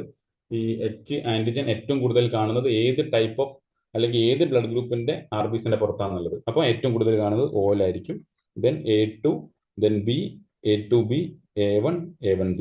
ഇതാണ് ഇത് ഓർത്തിരിക്കേണ്ടത്. ഇവിടുന്ന് ഇങ്ങനെ ഈ ലെഫ്റ്റ് ടു റൈറ്റിലോട്ട് വരുന്നതിനനുസരിച്ച് എമൗണ്ട് ഓഫ് എച്ച് ആന്റിജൻ എന്താവും? കുറഞ്ഞു വരും. കുറഞ്ഞു വരാനുള്ള കാരണം ഇതാണ്. അതായത് അവർ RBCന്റെ പുറത്ത് എന്ത് ചെയ്യും?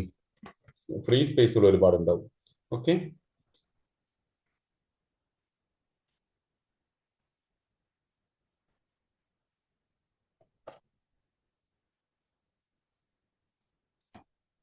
ഇനി നമ്മൾ ആന്റിബോഡിയിലേക്ക് വരാണ്. അപ്പോൾ നമ്മൾ പറഞ്ഞു തുടങ്ങിയത് വരുന്ന ഇമ്മ്യൂണോപെത്തോളജിയിലെ കാര്യങ്ങൾ ഡിസ്കവറി പറഞ്ഞു. ദെൻ ആന്റിജൻ എന്താന്ന് പറഞ്ഞു, എ ഗ്രൂപ്പ് എങ്ങനെ ഉണ്ടാവുന്നു, ബി ഗ്രൂപ്പ് എങ്ങനെ ഉണ്ടാവുന്നു, ബോംബെ ഗ്രൂപ്പ് എങ്ങനെ ഉണ്ടാവുന്നു എന്ന് പറഞ്ഞു. അതിന്റെ ആന്റിജൻസിനെ കുറിച്ച് നേരത്തെ പറഞ്ഞു. ഇനി antibodies, ABO antibodies. ABO antibodies എന്ന് പറഞ്ഞു കഴിഞ്ഞാൽ പ്രത്യേകം ഓർക്കേണ്ടത് it's natural antibodies, does not require any presence of foreign red cell for production of antibodies. അതായത് ABO എന്ന് പറഞ്ഞു കഴിഞ്ഞാൽ it's a kind of natural antibodies ആണ് ഓർത്ത് വെക്കുക.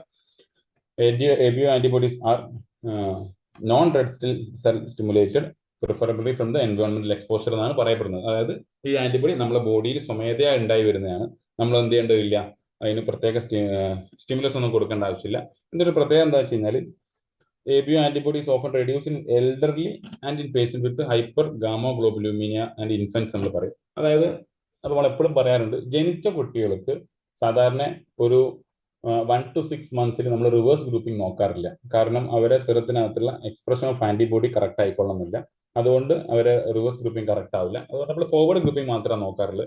കാരണം അവരെ ടൈറ്റർ, ആന്റിബോഡിയുടെ ടൈറ്റർ എന്തായിരിക്കും? വളരെ കുറവായിരിക്കും. ഇനി ആന്റിബോഡീസ് എന്ന് പറയുമ്പോൾ ഡിഫറെന്റ് ടൈപ്സ് ഓഫ് ആന്റിബോഡീസ് ഉണ്ട്. നമുക്കറിയാം 5 ടൈപ്പ് ഓഫ് ആന്റിബോഡി ആണുള്ളത്. അതിൽ ABO ആന്റിബോഡി കിടക്കുന്നത് എന്താണ്? IgM ആണ്. IgM is the predominant antibody in A and B group individual.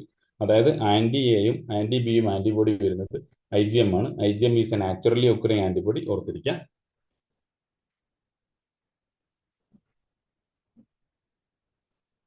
ഇനി ആന്റി എ എന്ന് പറഞ്ഞാൽ എന്താ നോക്കാം. ആന്റി എ കാണുന്നത് O group and B group ഇൻഡിവിജ്വലിലായിരിക്കും ഉണ്ടാവുക. Contain anti A in their serum. O ഗ്രൂപ്പിലും B ഗ്രൂപ്പിലാണ് ഉണ്ടാവുക. നമ്മൾ നേരത്തെ പറഞ്ഞു ആന്റി എ എന്ന് പറയുമ്പോൾ A ഗ്രൂപ്പിന്റെ ഓപ്പോസിറ്റ് ആണ്, അപ്പം B ഗ്രൂപ്പിലാണ് കാണുക. അതേപോലെ തന്നെ O ഗ്രൂപ്പിലും ഉണ്ടാവും. കാരണം O ഗ്രൂപ്പിൽ എന്തില്ല, ആന്റിജൻ ഒന്നും ഇല്ലാത്തതുകൊണ്ട് ആന്റി എ O ഗ്രൂപ്പിലും B ഗ്രൂപ്പിലാണ് കാണുക. ഇനി ആന്റി എ എന്ത് ചെയ്യാൻ പറ്റും, രണ്ട് കമ്പൗണ്ട് ആക്കി മാറ്റാം. A1 ആക്കാം, A2 ആക്കാം.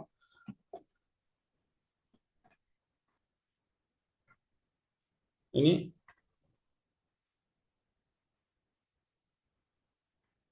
Anti A B.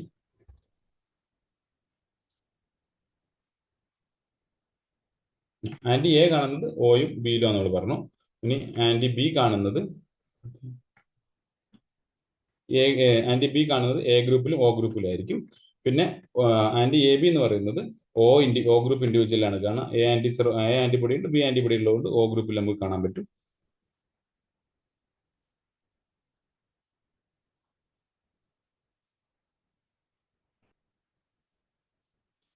Frequency of blood group system എന്ന് പറയുന്നത് ഏറ്റവും കൂടുതൽ കാണുന്ന ബ്ലഡ് ഗ്രൂപ്പ് സിസ്റ്റം O ആണ്. ഏറ്റവും കൂടുതൽ ബ്ലഡ് ഗ്രൂപ്പ് ആളുകളിൽ കാണുന്നത് O ഗ്രൂപ്പിനായിരിക്കും, 40% ആൾക്കാർ. ദെൻ വരുന്നത് B ഗ്രൂപ്പാണ് 30%. Then A group 24%. AB blood group വരുന്ന ആൾക്കാർ 6% ഉള്ളൂ. അതിനകത്ത് നേരത്തെ നമ്മൾ പറഞ്ഞത് ചെറുത്തിലുള്ള ആന്റിബോഡി A ആകുമ്പോൾ ആന്റി B ആയിരിക്കും, B ആകുമ്പോൾ ആന്റി A ആയിരിക്കും, O ആകുമ്പോൾ ആന്റി എയും ബിയും ഉണ്ടാവും. ഇനി യൂണിവേഴ്സൽ ഡോണർ എന്ന് എപ്പോഴും ക്വസ്റ്റ്യൻ ചോദിക്കുന്നതാണ്. യൂണിവേഴ്സൽ ഡോണർ എന്ന് പറയുമ്പോൾ നമുക്കറിയാം O ഗ്രൂപ്പ് ഇൻഡിവിജ്വൽസിൽ എന്തില്ല, ഒരു ആന്റിജനും ഇല്ല. അതുകൊണ്ട് ദേ are known as universal donors. അതേപോലെ തന്നെ AB ഗ്രൂപ്പിൽ എന്തില്ല, ആന്റിബോഡി ഒന്നും ഇല്ലാത്തതുകൊണ്ട് ദേ ആർ യൂണിവേഴ്സൽ റെസിപ്പിയൻസ്. ഇനി പ്രിഫറബിളി നമ്മൾ പറയുമ്പോൾ കുറച്ചുകൂടെ പ്രിസൈസ് ചെയ്ത് പറയുമ്പോൾ O നെഗറ്റീവ് ആണ് യൂണിവേഴ്സൽ ഡോണർ ആയിട്ട് അറിയപ്പെടുന്നത്. യൂണിവേഴ്സൽ റെസിപ്പിയന്റ് ആയിട്ട് അറിയപ്പെടുന്നത് AB പോസിറ്റീവ് ഗ്രൂപ്പുകളാണ്. ഓക്കെ. ഇനി ആന്റിസിറയാണ് നമ്മൾ ബ്ലഡ് ഗ്രൂപ്പിന് ഉപയോഗിക്കുന്ന ആന്റിസിറ. ഡിഫറെന്റ് ടൈപ്സ് ഓഫ് ആന്റിസിറാസ് അവൈലബിൾ ആണ്. ഇതിൽ നമുക്ക് നോക്കിയാൽ ആന്റി ഡി ഉണ്ട്, ആന്റി എ ഉണ്ട്, ആന്റി ബി ഉണ്ട്, ആന്റി എ ബി ഉണ്ട്. ഓരോന്നിനും ഓരോ കളർ കോഡുകൾ കൊടുത്തിട്ടുണ്ട്. അതിൽ എ ആന്റി എയുടെ കളർ ബ്ലൂ ആണ്. It's universally colour coded with blue. It containing methylene blue. Methylene blue ആണ് അതിന്റെ കളറിംഗ് ഏജന്റ്, അതുകൊണ്ടാണ് ബ്ലൂ കളർ കൊടുത്ത്. ആന്റി ബി കൊടുത്തിരിക്കുന്നത് യെല്ലോ കളറാണ്. ഇറ്റ് കണ്ടെയ്നിങ് അക്രിഫ്ലാവിൻ എന്ന് പറഞ്ഞ കണ്ടന്റ് ഉള്ളതുകൊണ്ടാണ് യെല്ലോ കളർ കൊടുത്തത്. Anti A B having pink colour. Pink colour ഉള്ള റീസൺ ഇറ്റ് ഹാവിങ് ഇയോസിൻ ആണ് ആന്റി എ ബിയുടെ. പിന്നെ ആന്റി ഡിക്ക് നോർമലി കളർ ഉണ്ടാവാറില്ല, അപ്പോൾ അത് കളർലെസ് ആണ്. ഓക്കെ. അപ്പോൾ ആന്റി എക്ക് ബ്ലൂ കളർ കിട്ടാൻ കാരണം മെത്തിലിൻ ബ്ലൂ ആണ്. ആന്റി എ ബിക്ക് ബ്ലൂ കളർ അക്രിഫ്ലാവിൻ ആണ്. ആന്റി എ ബിക്ക് പിങ്ക് കളർ കിട്ടാൻ കാരണം ഇയോസിൻ ആണ്. Okay. Then anti D does not have any colors. ഇനി അടുത്തൊരു ക്വസ്റ്റ്യൻ ആണ്. സാധാരണ ഈ ആന്റി എയും ആന്റി ബിയും നമ്മുടെ ആന്റിസിറകൾ 2 ഇയർ ആണ് ഇതിന്റെ മാനുഫാക്ചർ ഡേറ്റ് എന്നതിന്റെ എന്താ പറയാ സ്റ്റെബിലിറ്റി എന്ന് പറയുന്നത്. അതിന്റെ സ്റ്റെബിലിറ്റി, അതേപോലെ തന്നെ അതിൽ വേറെ പ്രിസർവേറ്റീവ് ആയി, അതായത് വേറെ ഓർഗാനിസം ഒന്നും വളരാതെ സൂക്ഷിക്കാനുള്ള കാരണം പ്രിസർവേറ്റീവ് യൂസ് ചെയ്യുന്നുണ്ട്. അതിൽ പ്രിസർവേറ്റീവ് 0.1% സോഡിയം അസൈഡ് ആണ്. ഓർത്തിരിക്കണം, പരീക്ഷയ്ക്ക് ചോദിക്കാറുണ്ട്. Preservative used in antisera it is 0.1% sodium azide. Okay. അത് ആന്റി എ ആന്റി ബി, അതായത് ആന്റിസിറയുടെ ബോട്ടിൽസിലെല്ലാം ആഡ് ചെയ്യുന്നതാണ്. ദെൻ നമ്മൾ ബ്ലഡ് ഗ്രൂപ്പിലേക്ക് വരുമ്പോൾ നമുക്കറിയാം ആന്റി എയിലും ആന്റി ഡി എന്ന് പറയുമ്പോൾ RH ഗ്രൂപ്പിംഗ് ആണ്. അപ്പോൾ ആന്റി എയിൽ അഗ്ലൂട്ടിനേഷൻ ഉണ്ടെങ്കിൽ it is A blood group. Anti ബിയിലാണെങ്കിൽ ബി ഗ്രൂപ്പ്. പിന്നെ രണ്ടിലും കാണുന്നുണ്ടെങ്കിൽ AB ആണ്. രണ്ടിലും ഇല്ലെങ്കിൽ D ആണ്, അല്ലെങ്കിൽ O ഗ്രൂപ്പ് ആണ് നമുക്കറിയാം. ഓക്കെ. ദെൻ ഡി പോസിറ്റീവ് ആണെങ്കിൽ RH പോസിറ്റീവ് എന്ന് വിളിക്കും. D നെഗറ്റീവ് ആണെങ്കിൽ RH നെഗറ്റീവ് എന്ന് വിളിക്കും. ഇത് യൂണിവേഴ്സിറ്റി എല്ലാവർക്കും അറിയുന്നതാണ്. ഇതിൽ ഓർത്തിരിക്കേണ്ടത് മെയിൻ സംഭവം ഇതാണ്. ഓരോ ആന്റിസിറയുടെ കളർ കോഡിംഗ് എന്നാണ്, അതിലെ പ്രിസർവേറ്റീവ് എന്താണെന്നുള്ളത്. അതേപോലെ അതിന്റെ സ്റ്റെബിലിറ്റി എന്ന് പറയുന്നത് 2 ഇയർ ആണ്. മാനുഫാക്ചർ ഡേറ്റ് 2 ഇയർ ആയിട്ട് സ്റ്റെബിലിറ്റി ഉണ്ടാവും. ഇനി അതിന്റെ നേരെ റിവേഴ്സ് ഗ്രൂപ്പിംഗ്. റിവേഴ്സ് ഗ്രൂപ്പിംഗിൽ നമുക്കറിയാം, ഇതിൽ ഒരു കാര്യം പറയാനുള്ളത്, ഇത് ഫോർവേഡ് ഗ്രൂപ്പിംഗ് ആണ്. ഫോർവേഡ് ഗ്രൂപ്പിംഗ് എന്ന് പറഞ്ഞു കഴിഞ്ഞാൽ it is also called cell grouping. അപ്പോൾ നമ്മൾ എന്താ നോക്കുക, നമുക്ക് ആന്റിസിറ നമുക്കുണ്ട്. ആന്റിസിറ എന്ന് പറഞ്ഞു കഴിഞ്ഞാൽ ഓരോന്നിനെതിരെയുള്ള ആന്റിബോഡി നമ്മളുടെ കയ്യിലുണ്ട്. അത് നമുക്ക് അറിയാത്ത സെല്ലിന്റെ മുകളിൽ ഒഴിച്ചു നോക്കും. ഇപ്പൊ ബ്ലഡ് സെല്ലിന്റെ മുകളിൽ എ ഒഴിക്കുമ്പോൾ എയിൽ അഗ്ലൂട്ടിനേഷൻ ഉണ്ടെങ്കിൽ നമ്മൾ വിചാരിക്കും എ ഗ്രൂപ്പാണ് നമുക്കറിയാം, ബിയിൽ ഒഴിക്കുമ്പോൾ അഗ്ലൂട്ടിനേഷൻ കിട്ടാൻ ബി ഗ്രൂപ്പാണ് അറിയുന്നത്. അപ്പൊ അവിടുന്ന് സെല്ലാണ് ഉപയോഗിക്കാം. നമുക്ക് അറിയാത്ത ആന്റിബോഡി അല്ല അറിയുന്ന ആന്റിബോഡി നമ്മളെ കയ്യിൽ കളർ കോഡ് ചെയ്തിട്ട് തരുന്നതായിരിക്കും. സെല്ല് ഉപയോഗിച്ചിട്ട് നമ്മൾ ഏത് ആന്റിജൻ ആണ് RBCന്റെ പുറത്തുള്ളത് എന്നുള്ളതാണ് സെൽ ഗ്രൂപ്പിംഗിൽ കണ്ടെത്തുക. വൺസ് അഗൈൻ റിമൈൻഡ് യു, അതായത് സെൽ ഗ്രൂപ്പിംഗിൽ നമ്മൾ ഐഡന്റിഫൈ ചെയ്യുന്നത് presence of antigen in the surface of RBC. അതാണ് ഫോർവേഡ് ഗ്രൂപ്പിംഗിൽ നമ്മൾ ഉദ്ദേശിക്കുന്നത്. റിവേഴ്സ് ഗ്രൂപ്പിംഗ് എന്ന് പറഞ്ഞു കഴിഞ്ഞാൽ എന്താണ്? സെറത്തിനകത്ത് ഏത് ആന്റിബോഡി ഉള്ളതെന്ന് നോക്കാം. നോൺ ആന്റിജൻ നമ്മളെ കയ്യിലുണ്ട്, അതായത് ആന്റിജൻ നമ്മളെ കയ്യിലുണ്ടാവും. എ സെല്ലോ ബി സെല്ലോ ഓ സെല്ലോ ഏതാണോ അതിനനുസരിച്ചുള്ള ആന്റിജൻ നമ്മുടെ കയ്യിലുണ്ടാവും. എന്നിട്ട് നമുക്ക് ഏത് ആന്റിബോഡിയാണ് നമ്മുടെ ബോഡിയിലുള്ളത് നമ്മൾ നോക്കും. അതിൽ എ ഗ്രൂപ്പ് വരുമ്പോൾ എ സെല്ലിൽ അഗ്ലൂട്ടിനേഷൻ കിട്ടുകയാണെങ്കിൽ നേരെ ഓപ്പോസിറ്റ് ആണ് നമുക്കറിയാം, അത് ബി ഗ്രൂപ്പ് ആയിരിക്കും. ബി സെല്ലിൽ അഗ്ലൂട്ടിനേഷൻ കിട്ടുകയാണെങ്കിൽ നമുക്കറിയാം അത് ബി സെല്ലിൽ കിട്ടുകയാണെങ്കിൽ ഇറ്റ്സ് എ ഗ്രൂപ്പ്. രണ്ടിലും അഗ്ലൂട്ടിനേഷൻ കിട്ടുകയാണെങ്കിൽ ഇറ്റ്സ് ഒ ഗ്രൂപ്പ്. രണ്ടിലും അഗ്ലൂട്ടിനേഷൻ ഇല്ലെങ്കിൽ ഇറ്റ്സ് എ ബി ഗ്രൂപ്പ്. ഇതാണ് റിവേഴ്സ് ഗ്രൂപ്പിംഗിന്റെ പാറ്റേൺ എന്നുള്ളത് നമുക്ക് അറിയാവുന്നതാണ്. ഓക്കെ, ഇനി നമ്മൾ ബ്ലഡ് പിന്നെ കൊടുക്കുമ്പോൾ എങ്ങനെയാണ് എന്നുള്ളതാണ്. അപ്പോൾ O പോസിറ്റീവ് വരുമ്പോൾ O പോസിറ്റീവോ O നെഗറ്റീവോ കൊടുക്കാം. O നെഗറ്റീവിന് O നെഗറ്റീവോ കൊടുക്കാവും. അതിന്റെ മാച്ചിങ് ട്രാൻസ്ഫ്യൂഷൻ ആണ്, അത് ജസ്റ്റ് ഇവിടെ കൊടുക്കുന്നേ ഉള്ളൂ. പിന്നെ RH ബ്ലഡ് ഗ്രൂപ്പ് സിസ്റ്റം ആണ് അതിൽ പറയാനുള്ളത്. Described by Landsteiner and Wiener ആണ് ഇൻ 1940. 9001 അല്ലെങ്കിൽ 9000 Landsteiner ABO blood grouping system കണ്ടെത്തിയത്. അതിനുശേഷം 1940 ലാൻഡ്സ്റ്റൈനർ ആൻഡ് വീനർ ആണ് RH ബ്ലഡ് ഗ്രൂപ്പ് സിസ്റ്റം ഉണ്ടാക്കിയത്. RH എന്ന് പറഞ്ഞു കഴിഞ്ഞാൽ it's RH denote Rhesus blood group system. Rhesus എന്ന് പറയാനുള്ള റീസൺ, അത് ആദ്യമായിട്ട് റീസസ് എന്ന് പറയുന്ന ഒരു മങ്കി ഫാമിലിയിലാണ് കണ്ടെത്തിയത്, അതുകൊണ്ടാണ് അതിന് അങ്ങനെ പേരിട്ടത്. ഇനി അതിന്റെ ജെനറ്റിക്സ് ഓഫ് RH സിസ്റ്റത്തിൽ പറയാനുള്ളത് ഓർത്തിരിക്കേണ്ട ഒരു പോയിന്റ് ഇതാണ്. It's found on the chromosome number 1. RH blood group സിസ്റ്റത്തിന്റെ ആന്റിജൻ കിടക്കുന്നത് അല്ലെങ്കിൽ അതിന്റെ ക്രോമസോം, അതിന്റെ ജീൻ കിടക്കുന്നത് ക്രോമസോം 1-ലാണ്. അതിന് 5 പെയർ ഓഫ് ആന്റിജൻസ് ആണുള്ളത്. Capital C, small c, capital D, capital E, small e. ഇതിന് എന്തില്ല? സ്മോൾ d എന്ന് പറയുന്ന ഒരു ആന്റിജൻ ഇല്ല. അപ്പോൾ ഓർത്തിരിക്കണം, 5 ആന്റിജൻസ് ആണ് RH-നുള്ളത്. അതിൽ സ്മോൾ d ഇല്ല, ബാക്കി ഉള്ള 5 എണ്ണമാണ് ഇതിനകത്തുള്ളത് എന്ന് ഓർത്തിരിക്കാം. Okay, it's found on the chromosome number 1. ഇനി അതിന്റെ ലാൻഡ്സ്റ്റൈനർ വീനർ കണ്ടെത്തി ഫ്രീക്വൻസി കിടക്കുന്നത് 85% ഓഫ് ആൾക്കാരും RH പോസിറ്റീവ് അല്ലെങ്കിൽ D ആന്റിജൻ പ്രസന്റ് ആയിരിക്കും. 15% ആൾക്കാർക്ക് D നെഗറ്റീവ് ആയിരിക്കും, അല്ലെങ്കിൽ RH നെഗറ്റീവ് ആയിരിക്കും. ഇനി ഇതിന്റെ പ്രത്യേകത എന്ന് വെച്ചാൽ RH antibodies are IgG type of antibodies. IgG antibody എന്ന് പറയുമ്പോൾ നാച്ചുറലി ഒക്കറിംഗ് അല്ല, ഒരു ഇമ്മ്യൂൺ സ്റ്റിമുലസിനെതിരെ ഉണ്ടാകുന്ന ആന്റിബോഡിയാണ്. അത് ഒപ്റ്റിമലി 37°C റിയാക്ട് ചെയ്യുക എന്നുള്ളത് ഓർത്തിരിക്കുക. അപ്പം RH മറ്റേ ബ്ലഡ് ഗ്രൂപ്പിംഗ് സിസ്റ്റത്തിന്റെ ആന്റി-എയും ആന്റി-ബിയും ആന്റിബോഡി എന്ന് പറഞ്ഞാൽ നാച്ചുറലി ഒക്കറിംഗ് ആയിരുന്നു. It is IgM type of antibody. അത് റൂം ടെമ്പറേച്ചറിൽ അഗ്ലൂട്ടിനേഷൻ കിട്ടും. RH ആന്റിബോഡി എന്ന് പറയുന്നത് it's a type of IgG type of antibody. It's not at all a naturally occurring antibody, അല്ലെങ്കിൽ ഇത് ഇമ്മ്യൂൺ ആന്റിബോഡിയാണ്. ഇത് ഏറ്റവും കൂടുതൽ റിയാക്ട് ചെയ്യൽ 37°C ഓക്കെ.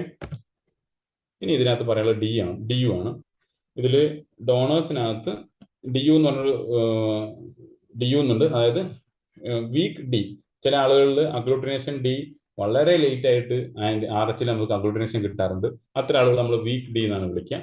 അത് നമ്മൾ പിന്നെ IgG type of anti D ഉപയോഗിച്ച് നമ്മൾ കണ്ടെത്തും DU ആണോ അല്ലെങ്കിൽ D പോസിറ്റീവ് ആണോ നെഗറ്റീവ് ആണോ എന്നുള്ളത്. DU ഐഡന്റിഫൈ ചെയ്യൽ ഏറ്റവും ഇമ്പോർട്ടന്റ് ആണ് ബ്ലഡ് ബാങ്കിങ്ങിൽ. അപ്പം എന്താ കാരണം എന്ന് വെച്ചാൽ ഡൊണേറ്റ് ചെയ്യുന്ന ആളാണെങ്കിൽ അയാൾ D പോസിറ്റീവ് ആയിട്ടാണ് കൺസിഡർ ചെയ്യുക. ഈ recipient DU is considered as RH negative blood.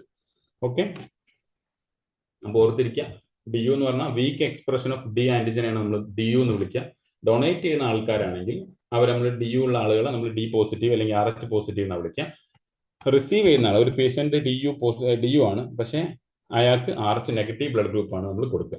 Okay, അതാണ് RH-നെ കുറിച്ച് പറയാനുള്ളത്. ഇതിന്റെ ഇമ്മ്യൂണോജെനിസിറ്റി എന്ന് പറഞ്ഞാൽ RH ആന്റിജന്റെ ഇമ്മ്യൂണോജെനിസിറ്റി ആണിത്. ഏറ്റവും കൂടുതൽ RH ആന്റിജൻ ഉണ്ടാവില്ല D ആന്റിജൻ ആയിരിക്കും, അല്ലെങ്കിൽ D ജീൻ ആയിരിക്കും. Then small c, capital E, capital C and small e. 5 ജീനാ ഉള്ളത് നമ്മൾ പറഞ്ഞു, അല്ലെങ്കിൽ 5 ആന്റിജൻ ഉള്ളതെന്ന് പറഞ്ഞു. അതിൽ ഏറ്റവും കൂടുതൽ ഇമ്മ്യൂണോജെനിസിറ്റി ഉള്ളത് ക്യാപിറ്റൽ ഡിക്കാണ്. Then small C, capital E, capital C and small E.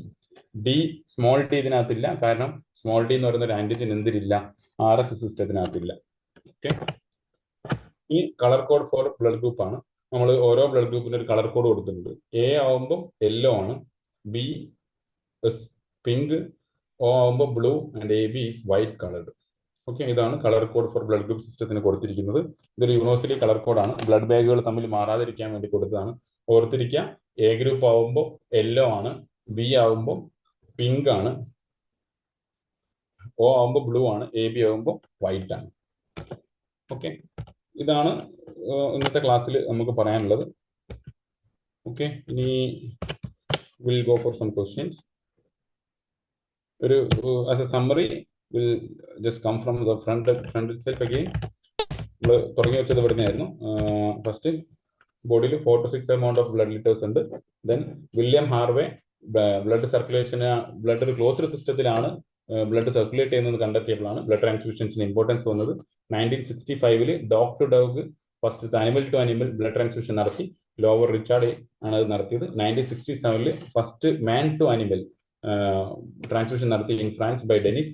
അത് lamb to the young man ആണ് കൊടുത്തിരിക്കുന്നത്. Then Karl Landsteiner 1900 ABO blood group system കണ്ടെത്തി. ദെൻ അതിൽ ലാൻസ്റ്റൈനർ ലോ 2 ഉണ്ട്. പറയുന്നത് ഇതാണ്: ഏത് ആന്റിജൻ ആണോ പ്രസന്റ് ആവുന്നത് അതിന്റെ ആന്റിബോഡി ആബ്സെന്റ് ആയിരിക്കും. ഏത് ആന്റിബോഡി ആണോ ആബ്സെന്റ് ആയിരിക്കുന്നത് അതിന്റെ ആന്റിജൻ സിറത്തിൽ പ്രസന്റ് ആയിരിക്കും. ആന്റിജൻ എന്താണെന്ന് നമ്മൾ പറഞ്ഞു, ആന്റിബോഡി എന്താണെന്ന് പറഞ്ഞു. ബ്ലഡ് ഗ്രൂപ്പിന്റെ ഓരോ എ ഗ്രൂപ്പ് ആകുമ്പോൾ ഏത് ആന്റിജൻ ഏത് ആന്റിബോഡി, ബി ഗ്രൂപ്പ് ആകുമ്പോൾ B antigen A antibody. Then AB ആകുമ്പോൾ എ ആന്റിജൻ ഉണ്ട്, ബി ആന്റിജൻ ഉള്ളതുകൊണ്ട് പ്ലാസ്മയിൽ ആന്റിബോഡി ഒന്നുമില്ല. O ഗ്രൂപ്പ് ആകുമ്പോൾ ആന്റിജൻ ഒന്നുമില്ല, പകരം ഇവർക്ക് എന്തുണ്ട്, 2 A ഉണ്ട്, B ഉണ്ട്. ദെൻ എ ഗ്രൂപ്പ് ആകുമ്പോൾ ഉള്ളതിനെ കുറിച്ച് നമ്മൾ പറഞ്ഞു. ദെൻ ആന്റിജൻ ആദ്യം കാണുന്നത് 6th week of the foetal ലൈഫാണ്. ആന്റിജൻ കാണാത്ത ഒരു ബോഡി പാർട്സ് അല്ലെങ്കിൽ സിസ്റ്റം എന്ന് പറഞ്ഞാൽ CNS-ലാണ്. ബാക്കി എല്ലാത്തിലും ആന്റിജൻസ് നമുക്ക് കാണാൻ പറ്റും. Then chromosome 9 ABO blood group സിസ്റ്റത്തിന്റെ ആന്റിജൻ ഉള്ളത്. ഫാദറിൽ നിന്ന് ഒരു അലീലും മദറിൽ നിന്ന് ഒരു അലീലും വന്നിട്ടാണ് ABO ആന്റിജൻ ഉണ്ടാകുന്നത്, അല്ലെങ്കിൽ ഏത് ഗ്രൂപ്പാണ് നമ്മൾ തീരുമാനിക്കുന്നത്. ദെൻ ABH ആന്റിജൻ ഉണ്ടെങ്കിലും, അതായത് ഇത് കൺട്രോൾ ചെയ്യുന്നത് H ജീനാണ്. H gene present on the chromosome number 19, 19 ഉണ്ടാവുക എന്നുള്ളത് ഓർത്തിരിക്കാം. പ്രിക്കോസർ സബ്സ്റ്റൻസിലേക്ക് H ജീൻ ഉണ്ടാകുമ്പോൾ ആൽഫ ഫ്യൂക്കോസിൽ ട്രാൻസ്ഫറേസ് എൻസൈമിന്റെ സഹായത്തിൽ എന്ത് ചെയ്യും, A ആന്റിജൻ ആണെങ്കിൽ N-അസറ്റൈൽ ഗാൽറ്റോസമൈൻ എന്ന് പറഞ്ഞ ടെർമിനൽ ഗ്ലൂക്കോസ് ആഡ് ചെയ്യുമ്പോൾ ആ പേഷ്യന്റ് അല്ലെങ്കിൽ ആ ഇൻഡിവിജ്വൽ A ആന്റിജൻ ആയിരിക്കും, അല്ലെങ്കിൽ A ഗ്രൂപ്പ് ആയിരിക്കും. അതിന് പകരം B ആന്റിജൻ ആകുമ്പോൾ അവരിൽ D ഗാലക്ടോസ് ആണ് ഉണ്ടാവുക. അത് L ഫ്യൂക്കോസിൽ ട്രാൻസ്ഫറേസിന്റെ സഹായത്തിൽ ടെർമിനൽ ഗ്ലൂക്കോസിൽ ആഡ് ചെയ്യുമ്പോൾ D ഗാലക്ടോസ് ഉണ്ടാവും. ദെൻ ABO സബ് ഗ്രൂപ്പുകൾ ഇതിനെ കുറിച്ച് പറഞ്ഞു. അതിൽ ഏറ്റവും കൂടുതൽ സബ് ഗ്രൂപ്പ് ഉള്ളത് എ ഗ്രൂപ്പിനാണ് സബ് ഗ്രൂപ്പ് ഉള്ളത്. ആന്റി A1 ഉണ്ട്, A2 ഉണ്ട്. A1ഉം A2നെ ഡിഫറൻഷിയേറ്റ് ചെയ്യാൻ ഉപയോഗിക്കുന്നത് ആന്റി A1 ലെക്റ്റിൻ എന്ന് പറയുന്ന ആന്റിസിറയാണ്. അത് ഡൊളിക്ലസ് ബൈഫ്ലോറസ് എന്ന് പറയുന്ന ഒരു ഫ്ലവറിൽ നിന്ന് അല്ലെങ്കിൽ ഒരു പ്ലാന്റിൽ നിന്നാണ് എക്സ്ട്രാക്ട് ചെയ്യുന്നത്. 80% ആൾക്കാരും A1 ആയിരിക്കും, 20% A2 ആയിരിക്കും. ദെൻ ബോംബെ എന്ന് പറയുമ്പോൾ H ജീൻ ഇല്ലാത്തത് കൊണ്ട് അവർ സ്മോൾ H ആയിരിക്കും, അതുകൊണ്ട് അവർ എൽഫിക്കോസ്, അതായത് H ജീൻ ഇല്ലാത്തവരാണ് എന്ന് ഓർത്തിരിക്കാം. ഇനി H ആന്റിജൻസിന്റെ amount of percent H antigen എന്ന് പറയുന്നത് O A2 B A2 B A1 A2 B A1 and A1B ആണ്. ദെൻ അതിന്റെ വേരിയേഷൻ വരാനുള്ള റീസൺ പറഞ്ഞു. ദെൻ ആന്റിബോഡീസിനെ കുറിച്ച് പറഞ്ഞു. എയും ബിയും ആന്റിബോഡി എന്ന് പറഞ്ഞാൽ നാച്ചുറലി ആന്റിബോഡീസ് ആണ്. These are anti A anti B എന്ന് പറഞ്ഞു കഴിഞ്ഞാൽ IgM type antibody. It is occurring naturally. Then ഫ്രീക്വൻസിനെ കുറിച്ച് പറഞ്ഞു. ഫ്രീക്വൻസി എന്ന് പറയുമ്പോൾ O ആണ് ഏറ്റവും കൂടുതൽ യൂണിവേഴ്സലി ഉണ്ടാകുന്ന ബ്ലഡ് ഗ്രൂപ്പ് സിസ്റ്റം. O എന്ന് പറയുമ്പോൾ 40% ആൾക്കാർ, B എന്ന് പറയുമ്പോൾ 30%, A എന്ന് പറയുമ്പോൾ 24%, AB എന്ന് പറയുമ്പോൾ 6% ആൾക്കാർക്കാണ് AB ബ്ലഡ് ഗ്രൂപ്പ് സിസ്റ്റം ഉള്ളത്. യൂണിവേഴ്സൽ ഡോണർ എന്ന് അറിയപ്പെടുന്നത് O നെഗറ്റീവ് ആണ്. Universal recipient is AB positive. Then ആന്റിസിറയെ കുറിച്ച് പറഞ്ഞു. A antisera is blue colored, it is methylene blue. B antisera is yellow colored, it's acroflavin. AB is pink colored because it's eosin. Then it preservative is 0.1%. Sodium acid is used as the preservative. It is stable for 2 years. Then grouping, reverse grouping will be reverse ആയിരിക്കും.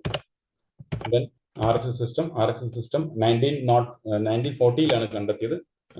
Landsteiner and Wiener ആണ് അത് identify ചെയ്തത്. Chromosome number 1 ആണ് RH സിസ്റ്റത്തിന്റെ gene കിടക്കുന്ന chromosome എന്നുള്ളത് ഓർത്തിരിക്കാം. 5 ജീനാണുള്ളത്. C C C, capital C, small C, capital D, capital E and small E.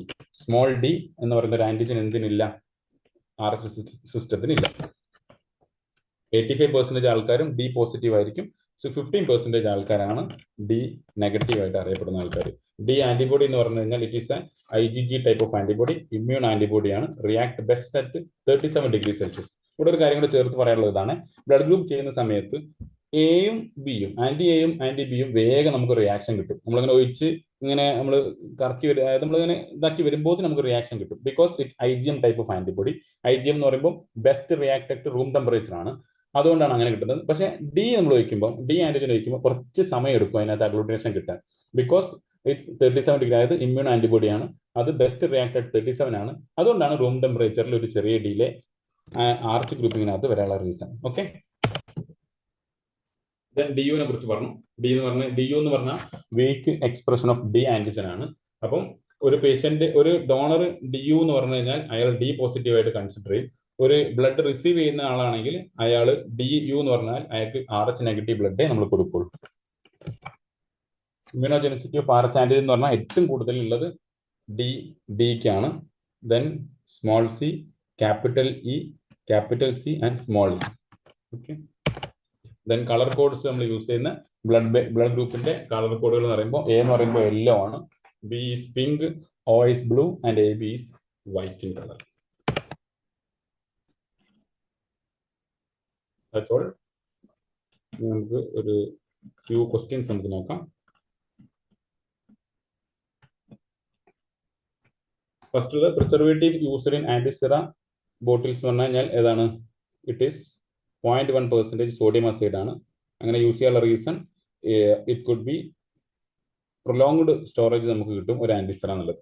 Then second question, which of the following true with Bombay blood group? Bombay blood group ആയിട്ട് true ആയത് എന്താണെന്ന് ചോദിക്കും. H gene is present. അപ്പോൾ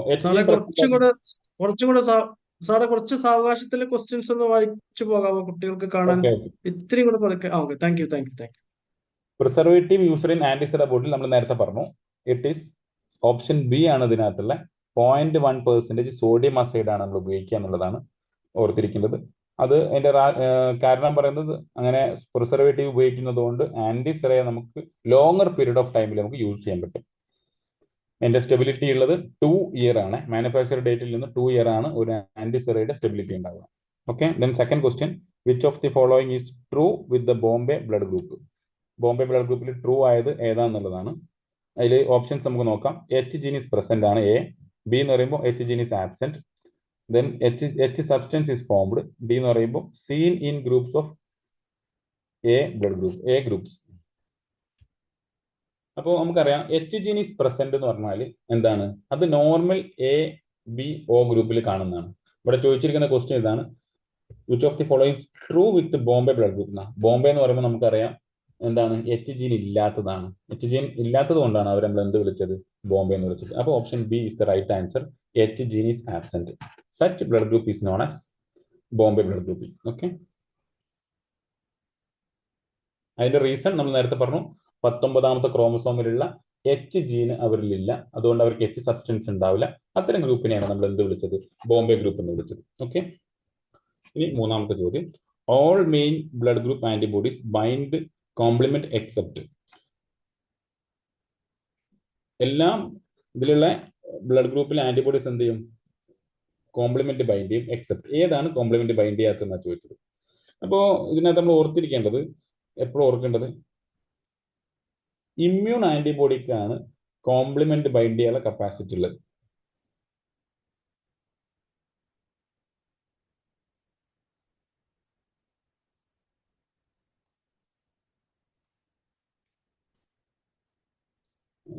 natural antibody IgM ആന്റിബോഡീസിനാണ്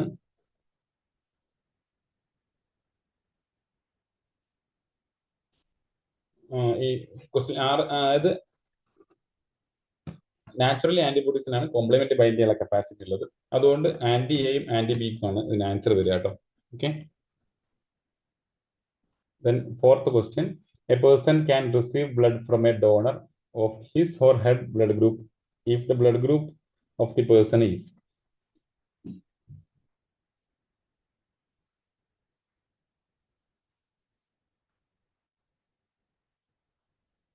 അതായത് ചോദിച്ചിരിക്കുന്നത് only from A single donor. അതായത് നമ്മൾ നേരത്തെ പറഞ്ഞു ഏത് ഒരാൾക്ക് ഇപ്പോൾ എ ആവുമ്പം എ ഗ്രൂപ്പിൽ നിന്നും ഒ ഗ്രൂപ്പിൽ നിന്നും കൊടുക്കാം. ഇത് നമ്മൾ നേരത്തെ പറഞ്ഞിട്ടുണ്ട്, യൂണിവേഴ്സൽ ഡോണർ എന്ന് പറയുന്ന ആൾ ഒ ആണ്. ഒ ഗ്രൂപ്പിന് എന്തേ പറ്റുള്ളൂ, അയാളിൽ നിന്ന് മാത്രമേ ബ്ലഡ് റിസീവ് ചെയ്യാൻ പറ്റുള്ളൂ. അപ്പോൾ ഇതിന് ആൻസർ ഡി ആണ്. Group O individual lack A and B antigen, so they can receive only the group of O blood. O ഗ്രൂപ്പുകൾക്ക് ചോദിച്ചതാണ്, ഒരു പേഷ്യന്റിന് അയാളുടെ അതേ ഗ്രൂപ്പിൽ നിന്ന് ബ്ലഡ് അതേ ഗ്രൂപ്പ് ബ്ലഡ് റിസീവ് ചെയ്യാൻ പറ്റും എന്നുള്ളത് ഏത് ഗ്രൂപ്പാണെന്നാണ്. അപ്പോൾ അത് ഒ ഗ്രൂപ്പ് ഇൻഡിവിജ്വൽസിനാണെന്നുള്ളത് ഓർത്തിരിക്കാം. Then Bombay blood group individuals may have the following antibodies except.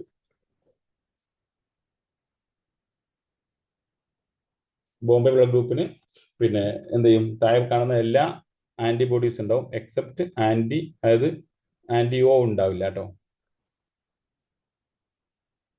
ബാക്കി ആന്റി എ ഉണ്ടാവും, ആന്റി ബി ഉണ്ടാവും, ആന്റി എച്ച് ഉണ്ടാവും, പക്ഷെ ആന്റി ഒ അവരിൽ ഉണ്ടാവില്ല. Then colouring agent of anti A antisera is.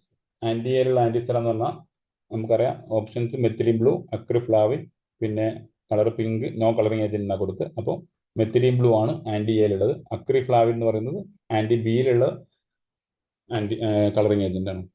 ഈ A blood group father and B blood group mother can have the childrens with group. അതായത് ഒരു father A group ആണ്, ഒരു മദർ ബി ഗ്രൂപ്പ് ആണ്. അപ്പോൾ അവർക്ക് ഏതൊക്കെ പിന്നെ ബ്ലഡ് ഗ്രൂപ്പിലുള്ള ചിൽഡ്രൻസ് ഉണ്ടാവാൻ സാധ്യത ഉണ്ട് എന്നാണ്. ഇതിൽ നമ്മൾ എപ്പോഴും ഓർക്കേണ്ട ഒരു കാര്യം ഇതാണ്, എ ഗ്രൂപ്പ് ആകുമ്പോൾ രണ്ട് കോമ്പിനേഷൻ വരാം. ഒന്നുകിൽ ആ ഫാദർ എ വരാം, നമ്മൾ നേരത്തെ പറഞ്ഞു രണ്ട് അലിയിൽ ഉണ്ടാവുന്ന പറഞ്ഞു, എ വരാം, അല്ലെങ്കിൽ എ ഒ വരാം, എയും വരാം ഒയും വരാം. അപ്പം രണ്ട് അലിയിൽ അങ്ങനെ ഫാദറിൽ.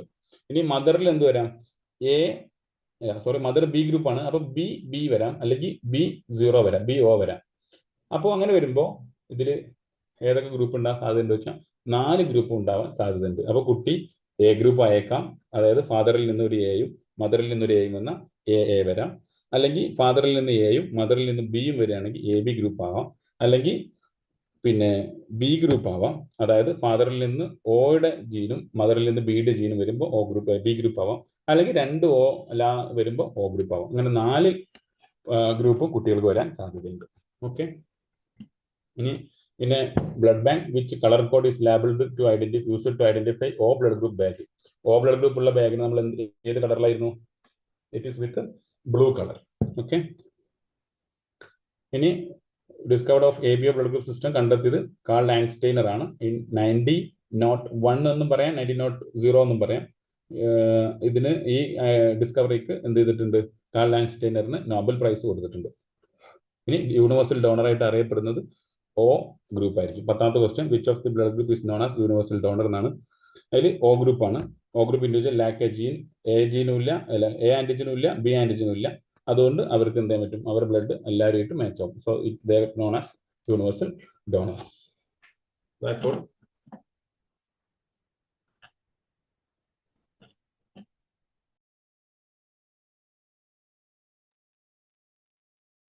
നോ സാർ, ക്വസ്റ്റ്യൻ നമ്പർ 3 ഒന്നുകൂടെ പറയണമെന്ന് പറഞ്ഞിട്ടുണ്ട് കുട്ടികളെ.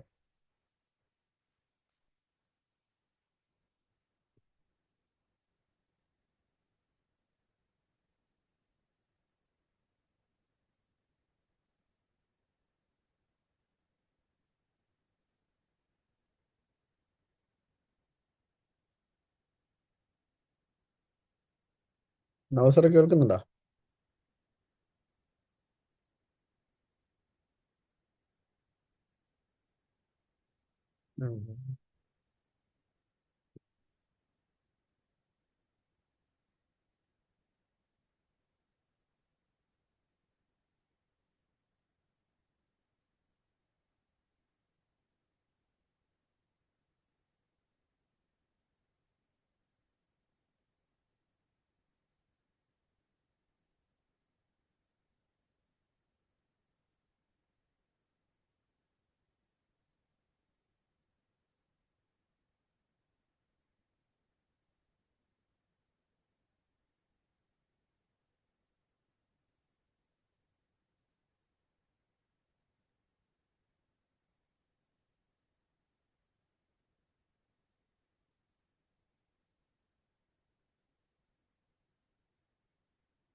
Okay, good evening. വളരെയേറെ സന്തോഷം. ക്ലാസ് ഒരു മണിക്കൂർ കഴിഞ്ഞു. വളരെ മനോഹരമായിട്ട് ബ്ലഡ് ബാങ്കിന്റെ ബേസിക്സ് ഞാൻ നിങ്ങളോട് വായിച്ചു വരാൻ പറഞ്ഞിട്ടുണ്ടായിരുന്നു. വായിച്ചു വന്നവർക്ക് വളരെ എളുപ്പമായിട്ടുണ്ടാവും. എല്ലാം നമുക്ക് അറിയുന്ന കാര്യങ്ങൾ തന്നെയാണ്. എന്നിരുന്നാൽ കൂടി കുറച്ചും കൂടെ പുതിയ കാര്യങ്ങൾ, കുറച്ചും കൂടെ അഡ്വാൻസ്ഡ് കാര്യങ്ങളൊക്കെ പറഞ്ഞിട്ടുണ്ട്. നേരത്തെ ഞാൻ വായിക്കാൻ തന്ന മെറ്റീരിയലിൽ ഉള്ളതിനേക്കാൾ ഒരുപാട് കാര്യങ്ങൾ മുന്നോട്ട് പോയിട്ടുണ്ട്. അപ്പൊ ഇതൊക്കെ ആദ്യമായിട്ട് കേൾക്കുന്ന കുട്ടികളാണ് നിങ്ങളെങ്കിൽ എന്ത് ചെയ്യണം? ഒന്നുകൂടെ വീഡിയോ കാണണം, ഒന്നുകൂടെ റെക്കോർഡ് വീഡിയോ കാണണം. പ്രത്യേകിച്ച് ശ്രദ്ധിക്കുക, മുൻപ് ഈ വിഷയങ്ങൾ പഠിച്ചവരല്ല, പ്രത്യേകിച്ച് പുതിയ കുട്ടികളാണെങ്കിൽ ചിലപ്പോ എന്തെങ്കിലും കൂടുതൽ നിങ്ങൾ കണ്ടിട്ടുണ്ടെങ്കിൽ അതൊന്നുകൂടെ കേൾക്കണമെന്ന് പ്രത്യേകം പറയുകയാണ്. ഓക്കെ, ഒരു മണിക്കൂറിന്റെ സെഷനേ ഉള്ളൂ. ഒരിക്കൽ കൂടെ വീണ്ടും കണ്ടിട്ട് വേണം നമ്മുടെ നോട്ടില്, ക്ലാസ് നോട്ട്സിൽ എഴുതാൻ.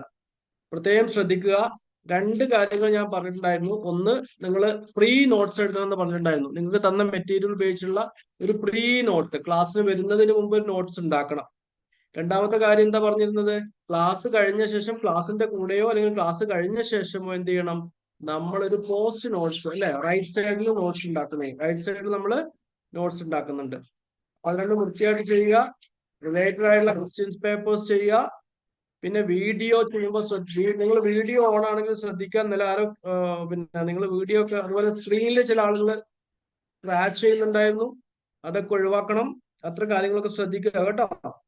പിന്നെ ഇനിയും ഒരു കാര്യം, പ്രത്യേക കാര്യം പറയാനുള്ളത്, നമ്മുടെ ക്ലാസ്സുകൾ ഇങ്ങനെ തുടങ്ങുകയാണ്. ഡിസംബർ 4 മുതൽ നമ്മൾ ശരിയായ PSC ക്ലാസ്സുകൾ തുടങ്ങുകയാണ്. അപ്പൊ ഈ തരത്തിലുള്ള ക്ലാസ്സുകളായിരിക്കും നമ്മൾക്ക് ഉണ്ടാവുക.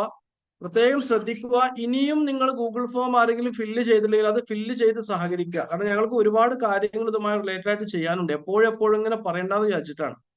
ദയവ് ചെയ്ത് നിങ്ങൾ കോഴ്സിൽ ജോയിൻ ചെയ്യാൻ ആഗ്രഹിക്കുന്നുണ്ടെങ്കിൽ ആ ഗൂഗിൾ ഫോം ഫില്ല് ചെയ്താലാണ് നമുക്ക് ബാച്ച് വൈസ് ഡിസ്ട്രിബ്യൂഷനും നിങ്ങളുടെ ഇമെയിൽ വെച്ചുള്ള കാര്യങ്ങളൊക്കെ ചെയ്യേണ്ടതുണ്ട്. അതുപോലെ നിങ്ങൾ സുഹൃത്തുക്കൾ ആരെങ്കിലും ഉണ്ടെങ്കിൽ അവരോട് കൂടെ പറയാം. നമ്മളിത് ഫൈനലി ഇത് ക്ലോസ് ചെയ്യാൻ പോവുകയാണ് ഏകദേശം അധികം വൈകാതെ. നമുക്കതിന്റെ സിസ്റ്റമാറ്റിക് മെത്തേഡിൽ ഏറ്റവും ഭംഗിയായിട്ട് ഇത് കൊണ്ടുപോകണം ഡിസംബർ 4 മുതൽ എന്നാണ്. അപ്പൊ അതിനുള്ള പ്രിപ്പറേഷൻ ഞങ്ങൾ ഇങ്ങനെ നടത്തിക്കൊണ്ടിരിക്കുകയാണ്. എന്തൊക്കെയാ ടെക്നിക്കൽ എറേഴ്സ് വരാൻ സാധ്യതയുള്ളത്, എന്തൊക്കെ ഇഷ്യൂസ് നമ്മൾ അഡ്രസ് ചെയ്യും, ഇതൊക്കെ നമ്മൾ ഈ വീക്ക് കൊണ്ട് സോർട്ട് ഔട്ട് ചെയ്യും കേട്ടോ. അപ്പൊ എല്ലാവരും ആ കാര്യങ്ങളൊക്കെ സഹകരിക്കുക. നിങ്ങൾക്ക് മനസ്സിലായിട്ടുണ്ടാവും. പഠിച്ച കാര്യങ്ങൾ തന്നെ വീണ്ടും റിവൈസ് ചെയ്യുക. അതാണ് ഞാൻ പറഞ്ഞത്. ഈ ഇന്ന് എടുത്ത ക്ലാസ് തന്നെ, ഇന്നലെ എടുത്ത ക്ലാസ് ഒക്കെ തന്നെ റിവൈസ് ചെയ്തുകൊണ്ടേയിരിക്കും. എപ്പോഴൊക്കെയാണോ ഫ്രീ കിട്ടുന്നത് അപ്പൊ അങ്ങനെ റിവൈസ് ചെയ്യണം. ഫോർ എക്സാമ്പിൾ, എക്സാം ഹാളിൽ ചെല്ലുമ്പോഴായിരിക്കും 0.1% സോഡിയം അസൈഡ് ആണോ, 1% സോഡിയം അസൈഡ് ആണോ, 0.01% സോഡിയം അസൈഡ് ആണോ, അതൊക്കെ കൺഫ്യൂഷൻ ആക്കും ആ സമയത്ത്. അപ്പൊ അതുകൊണ്ട് നമ്മൾ എന്ത് ചെയ്യണം? അക്രിഫ്ലാവിനും അതുപോലെ തന്നെ മെത്തിലിൻ ബ്ലൂവും ഇയോസിനൊക്കെ അങ്ങോട്ടൊക്കെ മാറും. അപ്പൊ റിപ്പീറ്റ് ചെയ്തുകൊണ്ടേയിരിക്കുക, റിവൈസ് ചെയ്തുകൊണ്ടേയിരിക്കുക. അതൊക്കെയാണ് ഇക്കാര്യത്തിൽ പറയാനുള്ളത്. വേറെ പ്രത്യേകിച്ചൊന്നും പറയാനില്ല. Thank you so much for attending the class and thank you so much sir four A wonderful and well prepared class. Thank you so much. Shaji sir, കുറച്ച് പേര് ഡൗട്ട് ചോദിച്ചിട്ടുണ്ടായിരുന്നു. സാറുണ്ടോ? നവാസ് നവാസ് സാറുണ്ടോ അവിടെ? നവാസ് ഉണ്ട്. ഓക്കെ അവൈലബിൾ അവൈലബിൾ ആണ്. ഓക്കെ, ഈ കമന്റിൽ കുറച്ച് questions ഉണ്ടായിരുന്നു. മുകളിലേക്ക് ഓ ആന്റിജന്റെ എക്സ്പ്രഷൻ അല്ലേ? അല്ല, 1-2 ക്വസ്റ്റ്യന് പറഞ്ഞുതരാം. ഒന്ന് order O(A2, A2B, B, A1, A1B എന്നാണ്. അതാണോ ഓർഡർ, അതോ പ്രസന്റേഷനിൽ പറഞ്ഞൊരു ചെറിയ മിസ്റ്റേക്ക് ആണോ എന്താണെന്നറിയില്ല. കുട്ടികളൊന്ന് രണ്ടാൾക്കാരെ കമന്റ് ചെയ്തിട്ടുണ്ട്. ഓക്കെ,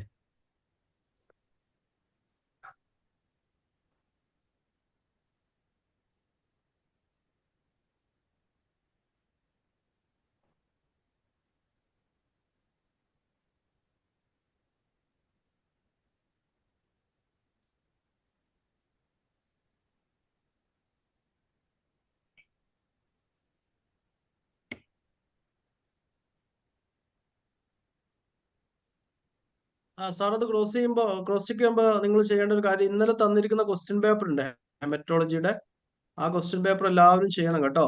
അത് നിങ്ങളുടെ അടുത്തുള്ള സോഴ്സ് വെച്ചിട്ട് 45 ചോദ്യങ്ങളാണ് ചെയ്തിട്ടുണ്ടാവുക. അത് ഓൾറെഡി നിങ്ങൾ ചെയ്തിട്ടുണ്ടാവും. ചെയ്തിരുന്നാൽ പോലും ഒന്നുകൂടെ എന്ത് ചെയ്യുക, നിങ്ങളുടെ കയ്യിലുള്ള റിസോഴ്സ് ഒക്കെ വെച്ചിട്ട് ഒന്നുകൂടെ അറിയാത്ത ആൻസറുകൾക്ക് ഒന്നുകൂടെ നോക്കുക, അതിന്റെ ഓപ്ഷൻസ് നോക്കുക, അങ്ങനത്തെ കാര്യങ്ങളൊക്കെ ചെയ്യുക. ഓക്കെ, ഒരു സമയം നമുക്ക് വെറുതെ കളയാനില്ല. നമുക്ക് എല്ലാ ദിവസവും ക്ലാസ് ആണ്. തിങ്കൾ മുതൽ ശനി വരെ ക്ലാസ് ആണ്. നിങ്ങളുടെ സുഹൃത്തുക്കളോട് പറയേണ്ടത് തിങ്കൾ മുതൽ ശനി വരെ ക്ലാസ് ആണ്, ഞായറാഴ്ച റിവിഷൻ ഉണ്ടാവും. ഈ ക്വസ്റ്റ്യൻ പേപ്പർ ഡിസ്കസ് ചെയ്യും. എന്നിരുന്നാലും നിങ്ങൾ എന്ത് ചെയ്യും, ചിലപ്പോൾ നമ്മൾ റിവിഷൻ ക്ലാസ്സിലായിരിക്കും ഡിസ്കസ് ചെയ്യുക. ശ്രദ്ധിക്കുക, റിവിഷൻ ക്ലാസ്സിലായിരിക്കും ഡിസ്കസ് ചെയ്യുക. അതുവരെ ഇങ്ങോട്ട് ചോദിക്കാൻ നിൽക്കണ്ട, എന്നാണ് ചോദ്യം, ഇങ്ങനത്തെ ചോദ്യങ്ങളൊന്നും ചോദിക്കണ്ട, അത് കവർ ചെയ്തിരിക്കും. ഓക്കെ, ചിലപ്പോൾ സൺഡേ റിവിഷൻ ക്ലാസ്സിലായിരിക്കും ആ ക്വസ്റ്റ്യൻ പേപ്പർ. എല്ലാ ദിവസവും ക്വസ്റ്റ്യൻ പേപ്പർ നമ്മൾ തരാൻ ആഗ്രഹിക്കുന്നുണ്ട്. അപ്പോൾ ഒരുപാട് ക്വസ്റ്റ്യൻസ്, ഒരു വീക്കിൽ തന്നെ ഒരുപാട് ചോദ്യങ്ങൾ നിങ്ങൾക്ക് കിട്ടിക്കൊണ്ടിരിക്കും.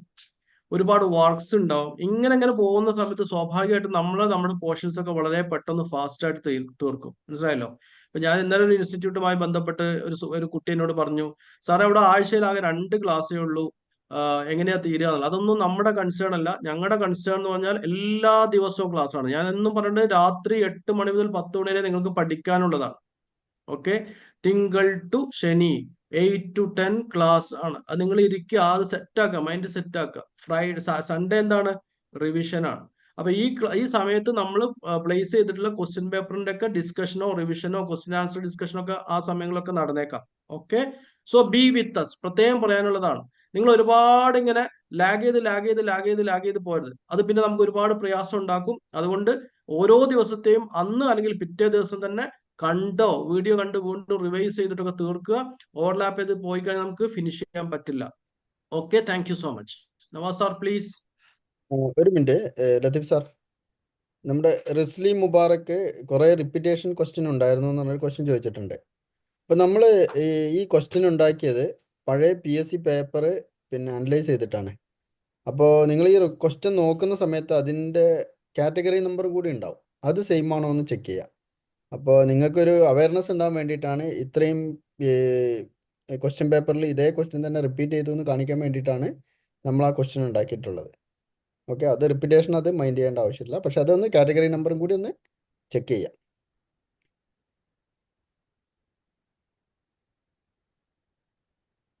അത് ആ ക്വസ്റ്റ്യന്റെ ഇമ്പോർട്ടൻസ് ആണ്. എത്രത്തോളം റിവൈസ് ചെയ്യുന്നു, എത്രത്തോളം വീണ്ടും അത് വായിക്കുന്നു, അതിനനുസരിച്ച് നമ്മളിൽ അതൊരു പോസിബിലിറ്റിയാണ്. ഒരു 60 to 70% ക്വസ്റ്റ്യൻസ് ആവർത്തിക്കാനുള്ള സാധ്യതയുണ്ട്. ക്വസ്റ്റ്യൻ നേരിട്ടാവണം എന്നില്ല, ചിലപ്പോൾ അതിന്റെ റിലേറ്റഡ് ഫാക്ട് ആയിരിക്കും. മനസ്സിലായല്ലോ? അതും അല്ലെങ്കിൽ ആ ക്വസ്റ്റ്യന്റെ ഓപ്ഷൻ റിലേറ്റഡ് ഫാക്ട് ആയിരിക്കും. അതുകൊണ്ട് അത്ര ഇമ്പോർട്ടൻസ് ഉള്ളത് കൊണ്ടാണ് അത് വീണ്ടും റിപ്പീറ്റ് ചെയ്യുന്നത്. ഇനിയിപ്പോ വർക്ക്ഷീറ്റ് തരുന്ന സമയത്തും ഇതേ ക്വസ്റ്റ്യൻസ് ഉണ്ടാവും. ചിലപ്പോൾ മോഡൽ എക്സാമിന്റെ സമയത്ത് ഈ ക്വസ്റ്റ്യൻസ് ഉണ്ടാവും. അപ്പൊ അതിനകത്തൊന്നും കൺസേൺ ആവേണ്ട കാര്യമില്ല.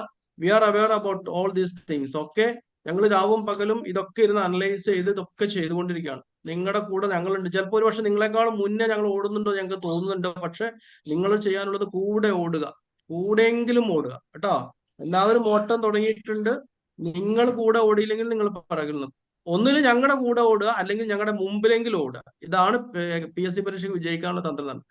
മിനിമം നമ്മുടെ കൂടെ ഓടുക, അല്ലെങ്കിൽ മുന്നേ ഓടുക. ഓക്കെ, ഇതിനകത്ത് നേരത്തെ ഒരാൾ സാർ ഓക്കെ ആണോ? എമൗണ്ട് ഓഫ് എച്ച് ആന്റിജൻ ആണ്. അത് ആ റെഫറൻസ് ബുക്കിനകത്ത് കാണിക്കുന്നത് ഇതുപോലെ തന്നെയാണ്. O, A2, B, A2B, A1, A1B. ഏറ്റവും കൂടുതൽ എച്ച് ആന്റിജൻ O ആണ്. പിന്നെ A2B, A2B, A1, A1B അങ്ങനെയാണ് കാണിക്കുന്നത്. പിന്നെ നേരത്തെ ഒരു ക്വസ്റ്റ്യൻ, പിന്നെ തേർഡ് ക്വസ്റ്റ്യൻ ചോദിച്ചു പറഞ്ഞിട്ടുണ്ടായിരുന്നു. അതിൽ തേർഡ് ക്വസ്റ്റ്യൻ എങ്ങനെയായിരുന്നേ, ഏത് കോംപ്ലിമെന്റ് ബൈൻഡ് ചെയ്യാൻ കപ്പാസിറ്റി ഉള്ളത് ഏത് ബ്ലഡ് ഗ്രൂപ്പ് ആന്റിബോഡിക്കാണ്? ഇത് IgM ടൈപ്പ് ഓഫ് ആന്റിബോഡിക്കാണ് കോംപ്ലിമെന്റ് ബൈൻഡ് ചെയ്യാനുള്ളത്. അപ്പോൾ A ഗ്രൂപ്പ് ആൻഡ് B ഗ്രൂപ്പിനാണ്.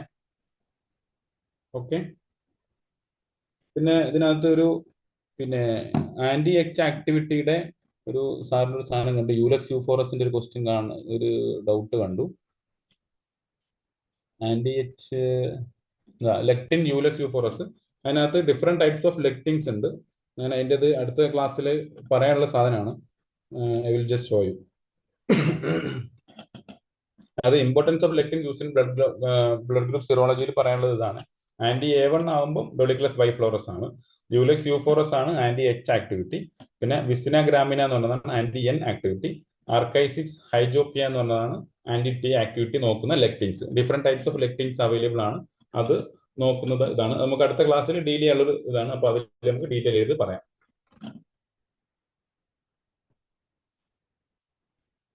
ഓക്കെ, രാഹുൽ KP എന്തോ ഒരു ഡൗട്ട് ചോദിച്ചിരുന്നു. അത് രാഹുൽ ആൻസർ പറയാനാണോ നമ്മൾ ആൻസർ പറയാനാണോ പറഞ്ഞതെന്ന് എനിക്ക് മനസ്സിലായില്ല. അതുകൊണ്ട് രാഹുലിനൊന്ന് അൺമ്യൂട്ട് ചെയ്തിരുന്നു. രാഹുൽ,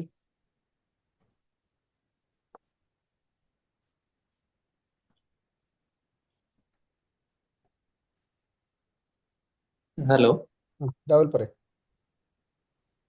ക്വസ്റ്റ്യൻ 3 നമ്മുടെ അതിനകത്ത് എല്ലാം കോംപ്ലിമെന്റിനെ ഫിക്സ് ചെയ്യും എക്സെപ്റ്റ് എന്ന് പറയുന്നതായിരുന്നു ക്വസ്റ്റ്യൻ.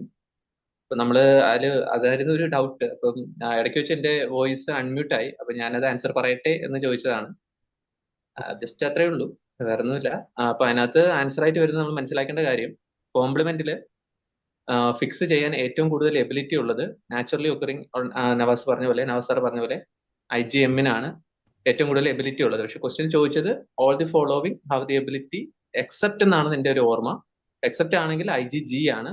IgGയുടെ തന്നെ IgG4 എന്നും തന്നെ ഒട്ടും തന്നെ കോംപ്ലിമെന്റിനെ ഫിക്സ് ചെയ്യാറില്ല.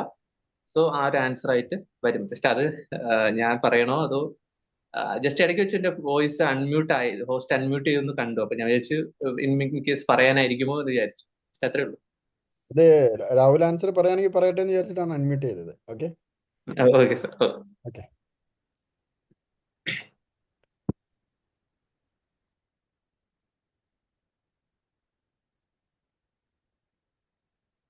പിന്നെ റെക്കോർഡഡ് ക്ലാസ് യൂട്യൂബിൽ കിട്ടിയില്ല എന്നാ ചോദിക്കുന്നത് ആരോ. ഹരിത ചോദിച്ചിട്ടുണ്ട്.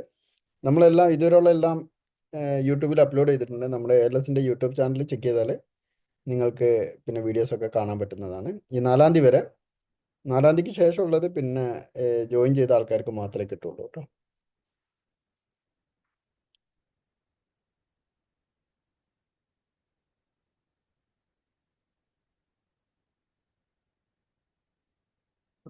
ലത്തീഫ് സാർ, നമുക്കിത് ക്വസ്റ്റ്യൻ ഒന്നും ഇല്ലെങ്കിൽ നമുക്ക് വൈൻഡപ്പ് ചെയ്യാമല്ലോ അല്ലേ? ഇത് നമ്മൾ കുറച്ച് നേരത്തെ വൈൻഡപ്പ് ചെയ്യാം. കാരണം കുറെ ദിവസമായിട്ട് കുട്ടികൾ 10 മണി വരെ ക്ലാസ് ഇരുന്നുകൊണ്ടേ ഇരിക്കുകയാണ്. ഒന്ന് കുറച്ച് റിലാക്സ് ആയിക്കോട്ടെ. ഓക്കെ ഇത് നമ്മളിപ്പോൾ അവസാനിപ്പിക്കുകയാണ്. ഓക്കെ എന്തായാലും ബാക്കിയുള്ള സമയം പ്രത്യേകം ഞാൻ ശ്രദ്ധിക്കുക. നേരത്തെ ക്ലാസ് വിട്ടിട്ടുണ്ടെങ്കിലും, ഹലോ, പ്രത്യേകം ശ്രദ്ധിക്കുക. ക്ലാസ് നേരത്തെ എന്ന് വിടുകയാണെങ്കിലും ഈ റെക്കോർഡ് നമ്മൾ ഇപ്പൊ തന്നെ അപ്ലോഡ് ചെയ്യും. കഴിയുന്ന ആളുകളൊക്കെ ഒന്നും കൂടെ റിവൈസ് ചെയ്യുക. കാരണം അതിന് സിമ്പിൾ പോർഷൻസ് ആണ് തോന്നും, പക്ഷെ കൺഫ്യൂഷൻ ഉണ്ടാക്കാവുന്ന കുഞ്ഞു കുഞ്ഞു കാര്യങ്ങൾ ഇതിനകത്തുണ്ട്. അത് ഒന്നും കൂടെ കേൾക്കണം. ഒന്നും കൂടെ കേട്ട ശേഷം നിങ്ങളുടെ കയ്യിൽ ടെക്സ്റ്റ് ബുക്കോ മക്രോ ഏതെങ്കിലും ടെക്സ്റ്റ് ബുക്ക് എന്തെങ്കിലുമൊക്കെ ഉണ്ടാവുമെങ്കിൽ അതും കൂടെ ഒക്കെ ഒന്ന് വെച്ചിട്ട് നിങ്ങൾ എന്ത് ചെയ്യുക, പ്രധാനപ്പെട്ട പോയിന്റ്സ് ഒക്കെ ഒന്നും കൂടെ എഴുതിയിട്ട് നിങ്ങളുടെ നോട്ടിന്റെ വലത് ഭാഗം, നമുക്കറിയാം നോട്ടിന് 2 ഭാഗമുണ്ട്. ക്ലാസ് നോട്ട്, ആഫ്റ്റർ പ്രസന്റേഷൻ എന്നൊക്കെ പറഞ്ഞിട്ടുണ്ട്. അപ്പൊ അതിനകത്ത് എഴുതി ചേർക്കുക. ഇന്ന് തന്നെ ഫിനിഷ് ചെയ്യാം. Okay, thank you so much. Thank you all.